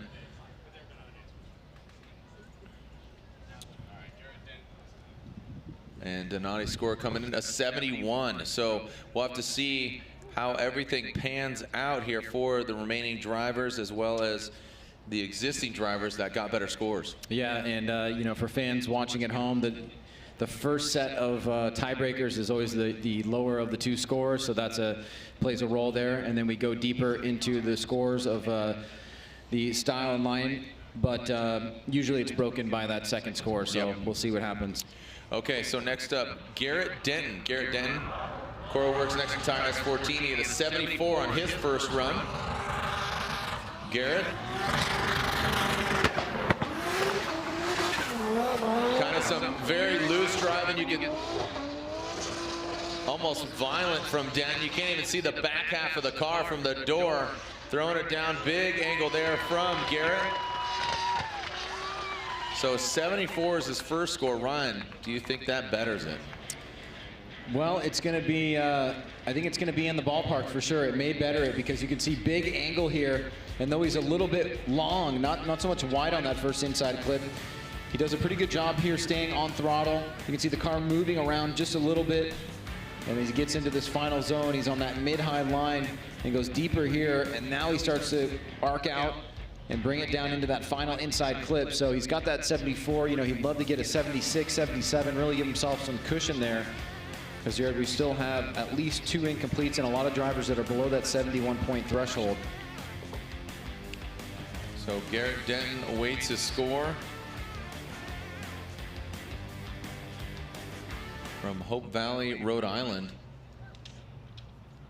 And he betters it by an 80. So an 80 for Garrett Denton and puts him into number 6 position. So quite a jump for Denton. A big confidence builder for him as he jumps up with a score of 80 on his second run.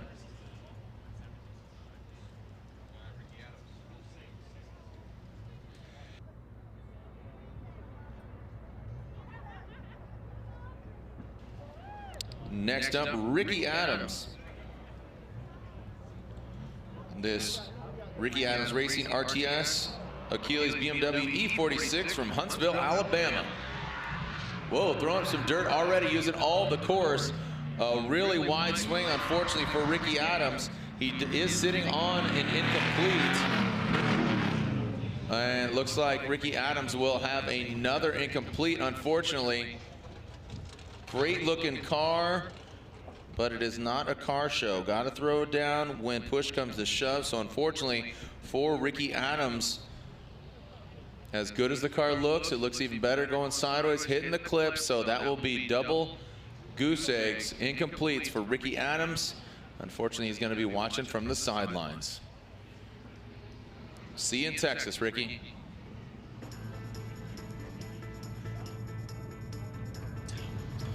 So tough break there for Ricky Adams. You can see a very aggressive flick and way past that first inside clip.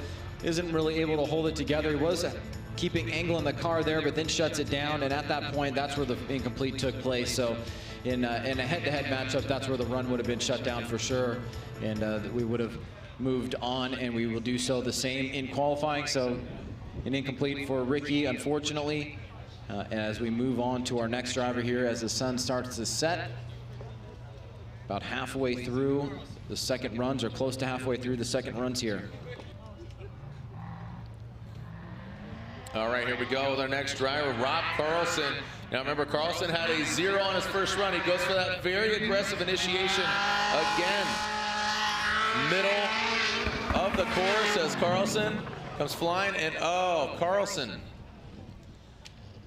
And that will unfortunately be double zeros. Again, double incomplete runs. So unfortunately for Carlson,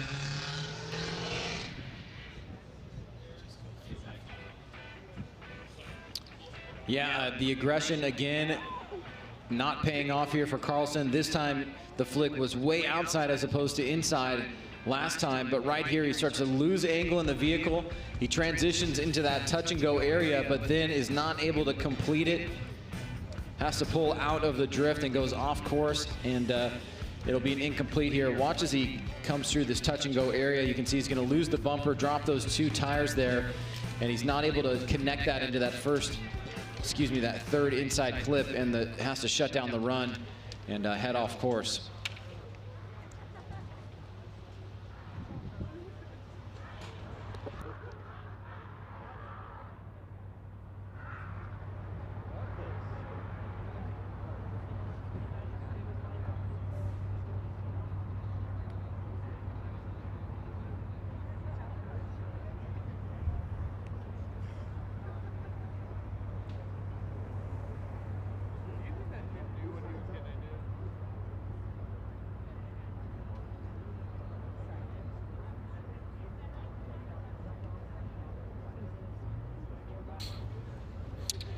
next up, Hooman Rahimi.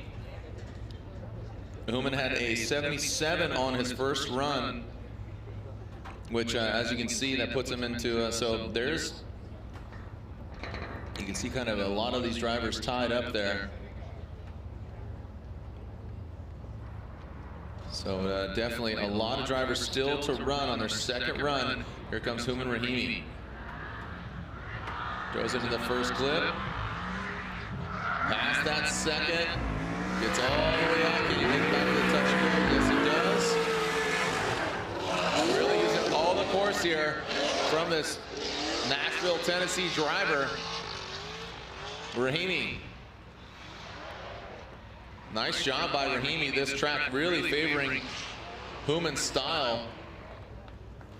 As I said, Ryan, a 77 on his first run. Yeah, so he's got himself a bit of a cushion here. You can see a little bit of a trouble on initiation there. He was trying to figure out what he wanted to do there, but it actually works out pretty well. He keeps it nice and fluid through that first and second inside clip. Out to that touch and go. Pretty good job on that third inside clip. Could have done better here. Could have entered a bit deeper on that last outside zone. So he's going to get some line points deducted. But overall, this is a pretty good run for Hooman. We'll see if it does better. That 77. That's a nice score. And not sure if it's going to be better, but it should be definitely in the ballpark at least.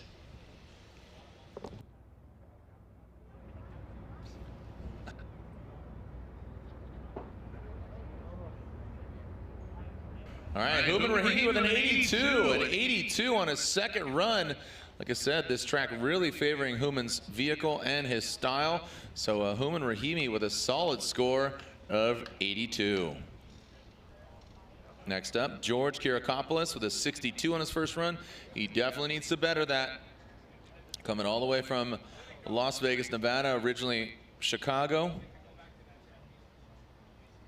So George Kirakopoulos, Link ECU Modified Performance, Turbo by Garrett, Nissan 370Z. George K comes into that first clip, already sets himself off quite a bit here. George K. Now past that final front clip into that outer zone. George K gets into the dirt, almost sends it off, but salvages it. So George K with a 62 on his first run. Ryan, I just don't think that's enough, unfortunately, for George. Well, he definitely did a much better job through the first section of the course. Remember, he pulled a lot of angle out of the car on that second inside clip. This time, he doesn't make that first or second inside clip super tight on line, but he didn't have that huge mistake. He just got messed up a little bit on the line, so we'll get some deductions there. Now, let's see what happens here, Jared.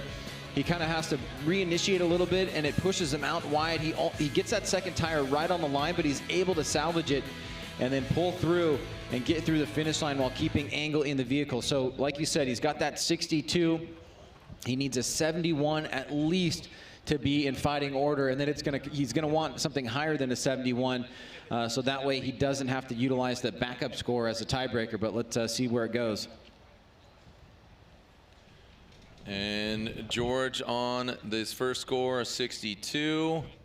And I don't think it's enough, and it is not. So unfortunately, George K will be loading his car in the trailer. It'll just be showing off in the pits. So George K will be watching from the sidelines tomorrow. As we have 17, 18, 19 more drivers left. 19 more drivers left. Next up, from Becker, Minnesota, Coral Works Achilles Tire Nissan 350Z, Alec Robbins. Alec Robbins has a 56 on his first run. So the sun is slowly going down here.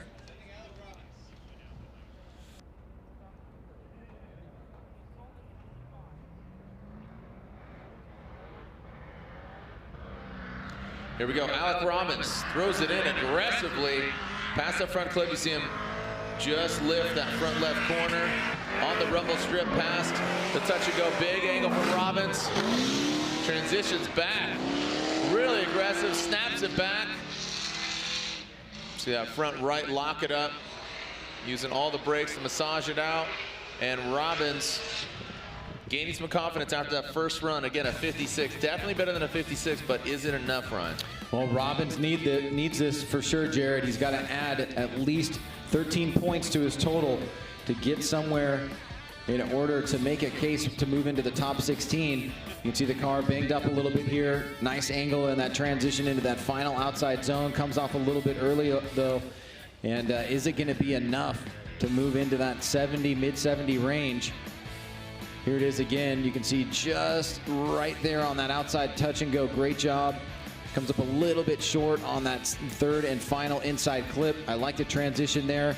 He could have maybe put a little bit more angle, made it smoother, but overall, a great job in that section of the course. And there he goes. He comes up pretty good. An 82 there for Robbins. Alec Robbins in the 82 puts him into number 7 position as far as the leaderboard goes.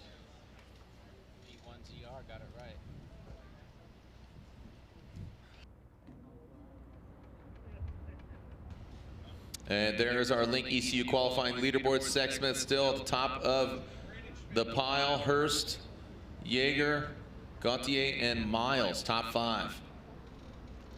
Next up, Brandon Schmidt. Schmidt had a 0 on his first run, this Mast Motorsports. Achilles tire S13. Oh no, it looks like having some more issues once again. Great looking car, new livery here. Debuted for this event after Atlanta, but unfortunately, another case of no matter how good it looks, it just needs to run. So unfortunately, Brandon Schmidt, that will be double incomplete runs for Mr. Schmidt.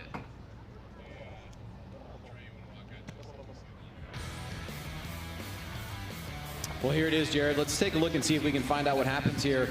He gets a nice snappy initiation, and then right there you can see the car is not able to maintain drift. He realizes that it was a mistake that could not be overcome and shuts it down and does not finish the run. You can tell his disappointment here as he passes in front of the judging tower and spotters tower, but it's going to have to wait one more round as his second run has expired.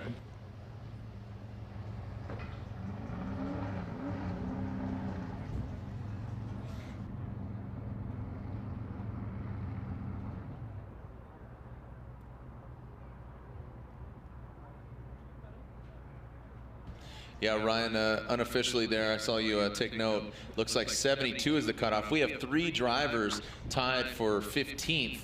So 18th is right below that 72. So a 72, you got a better. If you really want to lock it in, just get a 73. But, or not even lock it in, because we still have quite a few drivers left. About 17 drivers left to go, as Brody Goebel is our next driver. Brody Goebel in the Frankenstein Speed and Custom Achilles Radial S14.75 from Vancouver, BC. And it looks like insult to injury here, Brandon Schmidt will be needing a toe off.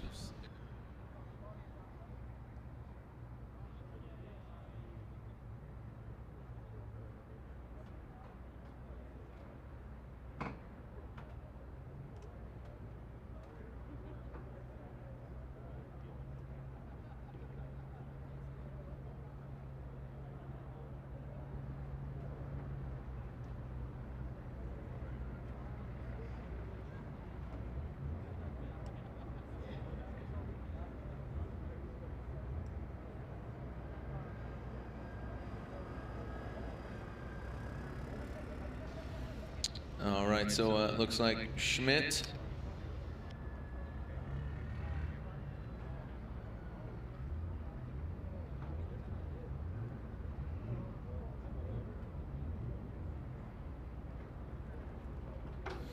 All right, so tomorrow is Pro 2 head-to-head. We have top 16 as well as Pro qualifying. So round 6 of the Formula Drift Black Magic Pro Championship. We have what we've deemed the Crossroads here at Gateway Motorsports Park. So the sun is setting. This should play an interesting role here in how these drivers are going to be seeing this track and navigating it. As we are, looks like, getting Brandon Schmidt off course.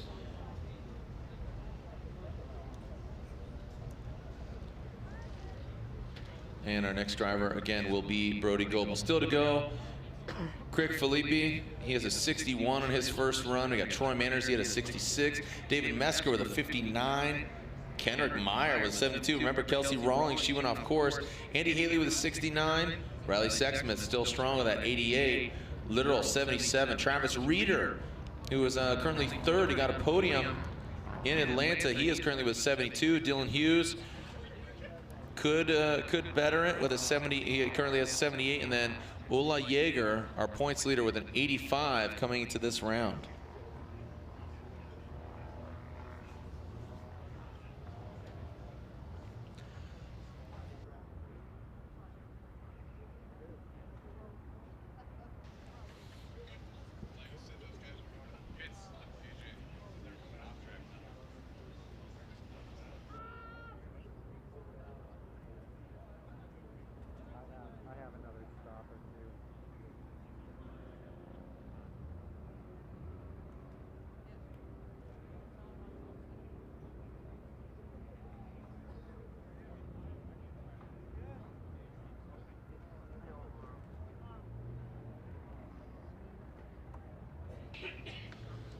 All right, Brody Goebel.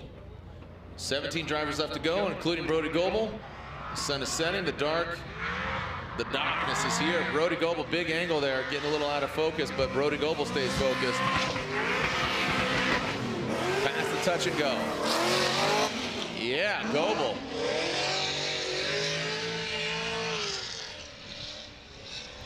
And through the sweeper goes Goebel.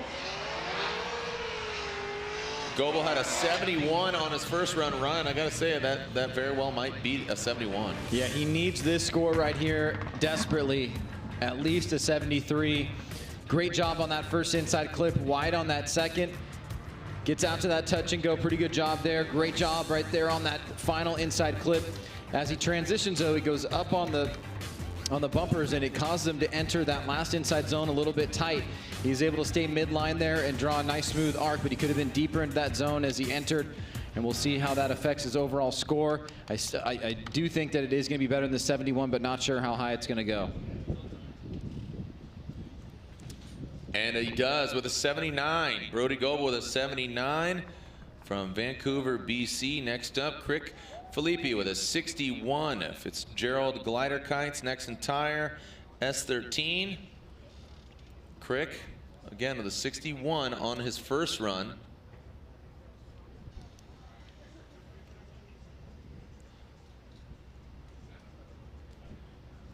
As Crick ready to send it.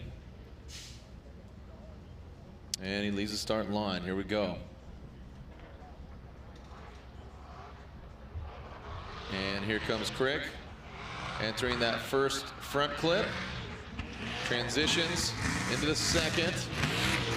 Keeping it off the rumble strips. Into the touch and go. This twin turbo LS. Ooh, punts. That first initiation of where that outside zone begins as Filippi brings it through the finish. That was the best outside zone punting we've seen so far. It was a straight line right to the wall. Let's take a look at this here. He's got that 61, so that's not going to cut it. Pretty decent job on that first inside clip, though he could have been tighter, so the line a little bit off there, but good angle. You can see he's pretty smooth here. He's really off and on the throttle a lot if you were listening to the vehicle, but right there, he's going to get into that outside zone pretty deep. Has to make a slight adjustment here. You can see angle in the car pretty consistent to that final inside clip, so it's probably definitely going to be better than a 61, but is it going to be in that 75 range, which is what you're going to need now by the time we get said and done in order to stay into the top 16. And we still have at least 2 drivers that have incomplete runs that could very easily pop right up and really change the overall structure of the top 16.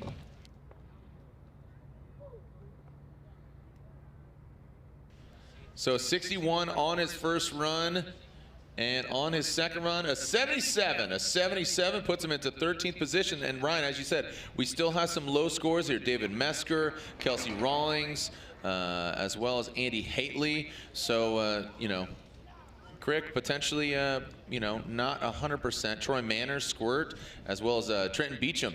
So Trenton Beecham, he forewent his first run, but right now it is Adam Knappich. Knappich Racing, Achilles Tire, S14, Westminster, California. All right, Knappich initiates in that supercharged, Edelbrock supercharged LS. Now brings it past the judging tower. Very smooth. You see him drop down the RPMs. Oh, and Knappich, unfortunately for him, he goes off course, but he does have a 79 on his first score. 74, excuse me. A 74. So Ryan, we talked about that bubble. That will be an incomplete. So 74 on his first run. Well, let's see what happens here with Knappich. You have to imagine that the temperature dropping is affecting the overall course, and the setups of the vehicles will probably play a role here.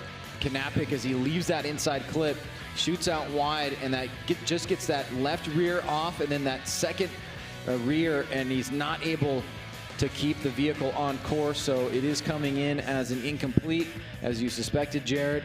And so he will have to hold on to that 74, which is right there. Oof. So, but having the incomplete on the second run is not helping him, because it's not anything that he can compare it to if there is a tie at 74 right at 16. Good point. Good point. So there it is, Adam Knappich with a incomplete. So he sits in that 16th position, and now he needs to wait in the wings to see if Andy Haitley, Kelsey Rawlings, Troy Manners, and we are hearing that unfortunately Trenton Beecham, who he had some engine issues earlier, broke his drive shaft, threw the clutch out, so now he is a scratch on not only his first but also his second run.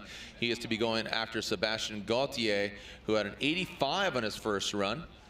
That's definitely going to see him in the top 16, but knowing him, he's going to have his way with the course and just get more familiar with it here. So you can see Gauthier tied there for fourth. Tied there for third, excuse me. So yeah, wants to better it. Gauthier right in the line, just very smooth.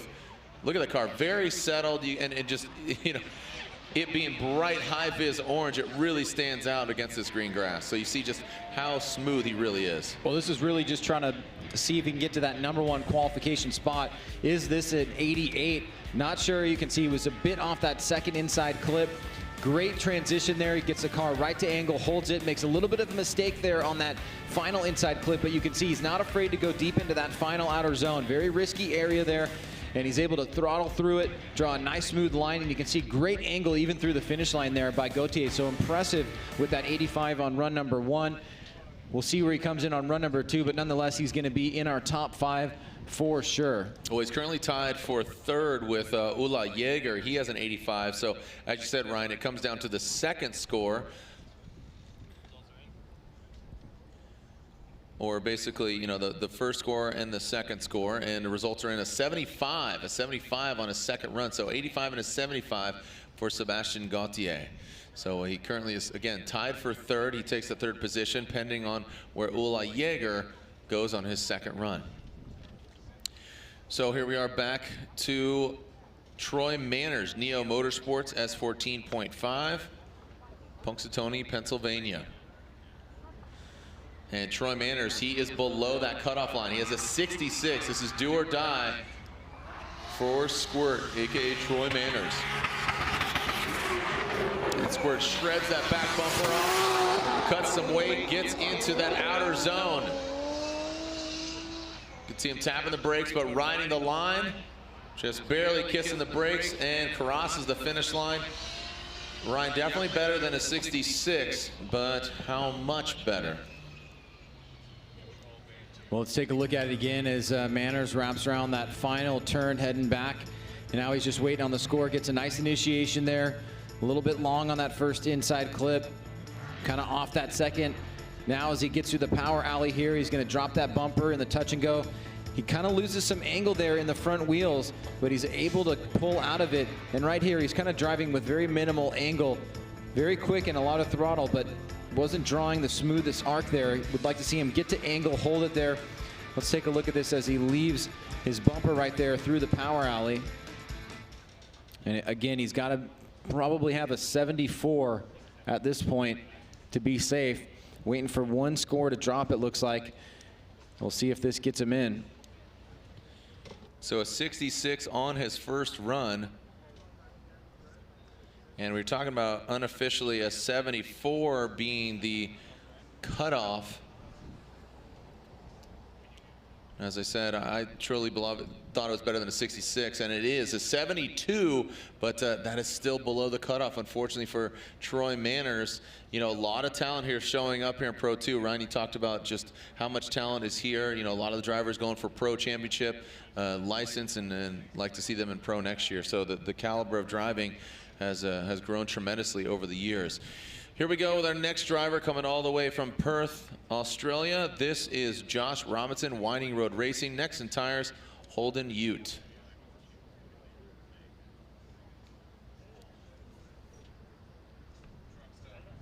The Robot Kangaroo on the side, ready to punch out the competition. Josh Robinson at a 79 on his first run. A little shaky there out of the gate, and as well as that second clipping point. Now time. See the Holden Ute. Pretty loose setup, the attitude of the car. You can see that thing a boat. He might have taken that Commodore Holden Ute over the ocean to get here. That thing is a big boat of a vehicle. Well, you can see not afraid to throw it in and go big and keep the throttle on very heavy here, but having a little bit of trouble with kind of the fluidity and the line at certain sections of the course. Here he does a great job on that inside clip, but right here he gets into this outside zone a bit early and down from where he wants to be. And he's not able to fill that zone completely, but he does have that 79, Jared, so he's sitting pretty right now. He's got enough to get himself into the top 16. Waiting for one score to drop here to see if he can better that 79. I don't know if that is going to cut it, but nonetheless, Josh Robinson finishes up his 2 runs for the afternoon. And Ryan, seeing him come in, it doesn't look like it is going to be enough. The 79 will have to be the better of the 2. As you can see, sits in 10th with a 78 on his second run. As Crocodile Dundee here, Josh Robinson from Perth, Australia. We are now into the top 9. David Mesker, he has a 59. BC Racing Achilles Tire S13. He is from St. Louis, Missouri. Running that Cardinal Red S13. Lights are on the vehicles. As again, we are in the top 10. This is do or die for Mesker. Looks a lot more comfortable here on his second run. Whoa, just as I say that, you can hear him lift and correct.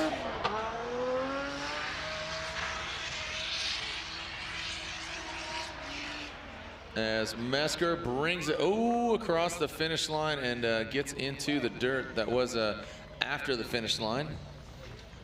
But Ryan, let's look at it again. Well, really close to potentially not being scored here. You can see aggressive initiation through that first inside clip. Great job there on that second one. His front wheels are really moving around a lot here. And then right there, he kind of loses angle as he leaves the touch and go and heads towards that final inside clip. So not sure if the judges think that that was just a mistake too much.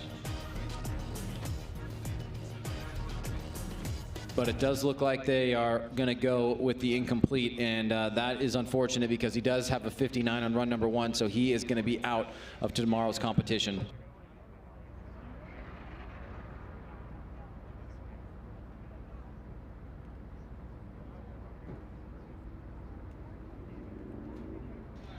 All right, Kenrick Meyer, a 72 on his first run. That is not enough. So Kenrick in this BMW E36, LS power under the hood. Let's see if the night moves gets him going. As Kenrick, buddy, a big correction there from Kenrick. Now it seems like he found the go fast pedal.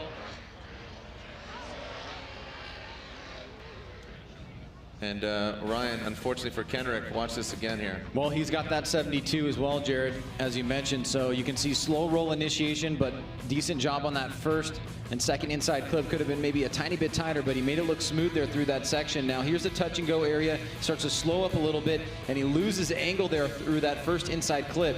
Now, if that angle was lost and at the 0 axis for a pretty good period of time, I think the judges may go with an incomplete on that. But we'll have to see exactly what they say. It was a pretty aggressive mistake right there before that final inside clip. And it is an incomplete run for Kendrick Meyer. So him now in 18th position. That will be a no-go for Kendrick Meyer and his BMW for the weekend. Next up, Kelsey Rawlings. She had an incomplete run. If you can recall, she went off into that final sweeping turn.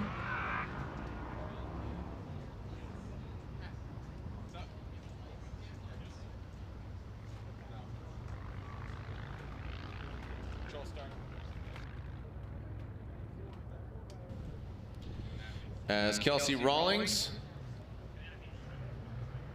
will be on her second run here. Again, an incomplete run on her first run. This is do or die for Rawlings. She goes off course and unfortunately hits the rumble strip. She'll attempt to continue the rest of the run.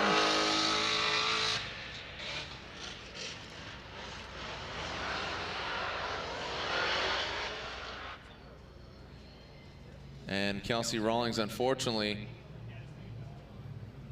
goes off course quite a bit, and Ryan, you have to assume that will be an incomplete run.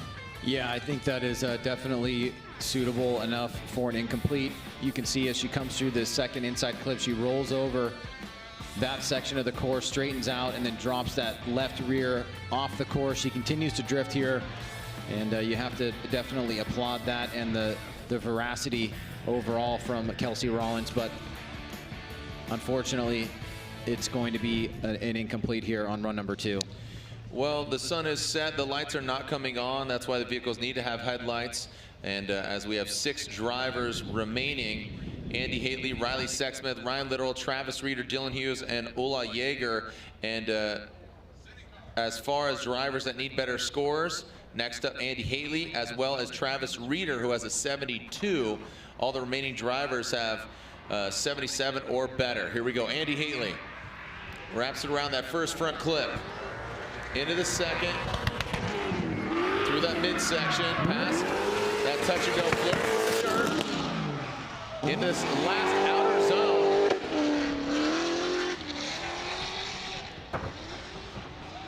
And works it all the way through. Andy Haley, as I said, had a 69 on his first run. Well, he needs this here. That 69 is not going to cut it. Good angle here through that first inside clip. Bit of a tough time on that transition. Goes wide on that second. Now through that touch and go area. Drops a tire, but he makes it look clean and smooth here. And look at this. He enters really at a risky part of the course. Stays deep into this zone. Just a couple little adjustments with those front wheels, but I definitely think this is going to be better than the 69. And will it be enough for Andy Haley? Great job controlling the vehicle as he drops some tires there in that touch and go area. Beautiful through that inside clip. And then right here, this is what he needed to do. He needed to risk getting into that zone early and staying there and waiting for the final score to drop. Can he get into the 70s? He really needs it here in order to move on. All right, so we'll see how he fares. And a 76, it puts him into 15th position. Puts him into 15th position unofficially. So he's right there on that cusp, because right now, again, all the remaining drivers have 88, 77. So everybody's got a better score than that, other than Travis Reeder, who is 2 drivers away. Again, right now, Riley Sexsmith with that 88 still on top of the heap with that NV Auto 2JZ BRZ.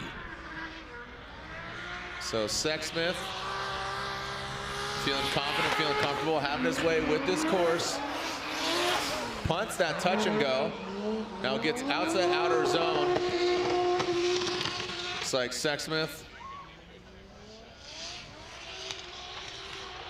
And keeps it between the lines.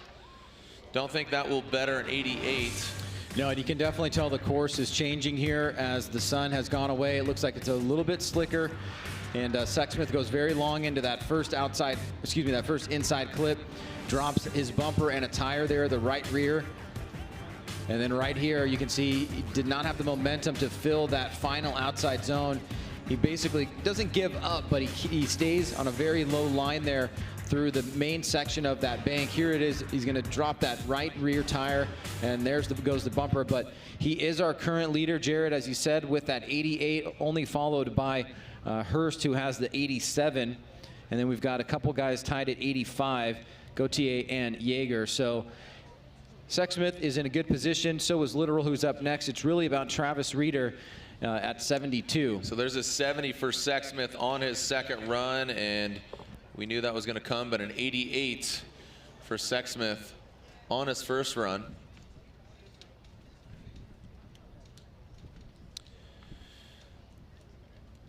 So here we go, moving on to our next driver. This is Ryan Literal. Ryan Literal has a 77 on his first run.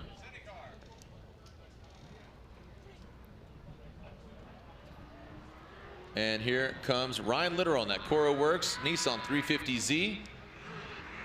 He has a 77 on his first run. Into the touch and go. Big angle there from Literal. Putting the car in the right place.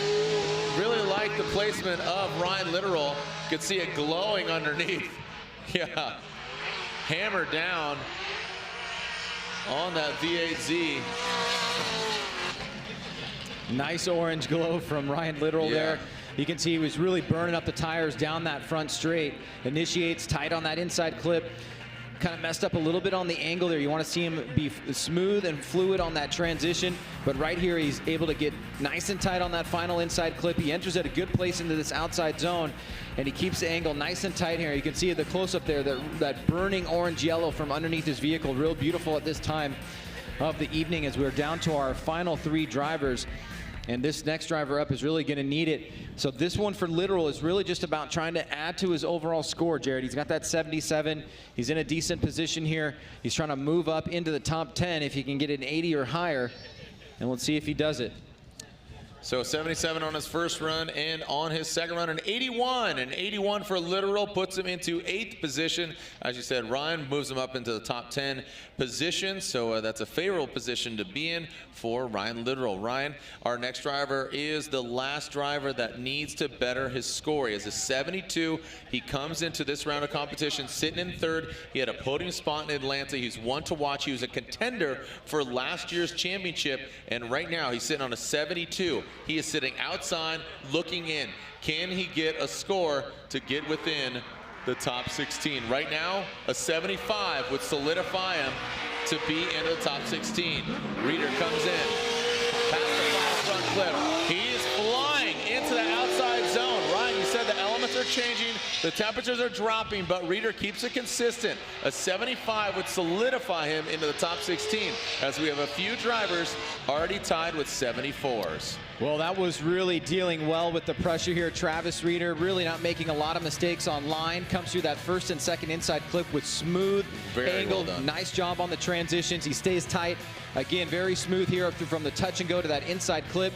He enters mid-high and then stays nice and consistent on the line. I think this is easily going to be a minimum score for him to get into the top 16, and it might be one of the top that we've seen. So Reeder did not buckle under the pressure. He did a great job here overall, and he came through on his final run here where he was going to be potentially knocked out of competition. Yeah, from just talk about rising to the occasion, the pressure, as you said, Ryan, and this could be in contention for one of the top scores. An 88 is the top score, but a 75 would solidify him into the top 16, and he does. He gets a 78. A 78 puts him into number 13 position, so he will be seeing head-to-head competition. The remaining drivers have scores that are of caliber, a 78 from that of Dylan Hughes, and Ula Jaeger with an 85. So 2 remaining drivers, and both of the drivers already have good scores. So there you see Dylan Hughes sitting in 14th. And here comes the Dozer. Advanced Auto Parts, Nexen Tire, NOS Energy Drink, S13. Dylan Hughes. Past that final front clip into that outer zone. And Hughes, you can see, riding the brake as the 78 on his first run will try to be bettered. Ryan? Well, trying to break into the 80s would certainly get you in the top 10. You can see he does a pretty good job here on that first inside clip, just going up on the railing there a little bit there, kind of tiny bit wide on that second inside clip. Made a little bit of a mistake there as he gets into that third inside clip on going up right there on the bumpers as well. But overall, you can see as he enters this final section, he kind of locks into a nice line here, draws a smooth arc. And then right there, a little bit of left foot breaking through the finish line to finish it up. He had that 78. He's already in good position. Now it's about building on it. Can he add a few points here? If I remember his first run, I think it was maybe a little bit better on his second run, so we'll see where he slots in. An 80, so he betters it considerably. An 80 on his second run for Dylan Hughes, and puts him into 9th position. One more final driver here for Formula Drift Pro 2 qualifying here, the Link Engine Management Pro 2 Championship, the Crossroads. Tomorrow we have Pro qualifying and then Pro 2 head-to-head, and then game day. We see round 6, the Crossroads here at Gateway Motorsports Park. Ola Jäger comes in leading the pack after his victory in Atlanta. He's already sitting on an 85. Ola Jäger from Norway comes in flying in that Japan Auto. Nexen Tire Toyota Supra. Dances in the dark. He's got some night moves. Holding it down, Ola Jäger from Fredrikstad, Norway. Well, really, he's only shooting for this #1 spot because he's got an 85. He's already in the top 5. He's looking to try to break the tie with Gautier, so he would need better than a 75 to break that tie. So if he can get above a 75 here on run number 2, that would move him up at least 1 position to break the tie from Gautier. So I think that that's probably going to work for him. Yeah. I don't think it was as good as the 85, but overall, looks like he came through pretty clutch here. We're waiting for the line judge to drop, and that's going to be the difference if he can get above a 75. And here are the live streams for tomorrow and Saturday, 11:30 a.m. local time, pro qualifying. So that's the pro drivers, then Pro 2 head-to-head, top 16, national anthem, opening ceremonies at 5:15, and then Saturday, game day, pro top 32, the AM halftime show hosted by the Maximum Driftcast fellas of Corey Hosford, Sam Nalvin, and Paco Ibarra, and then 5 p.m.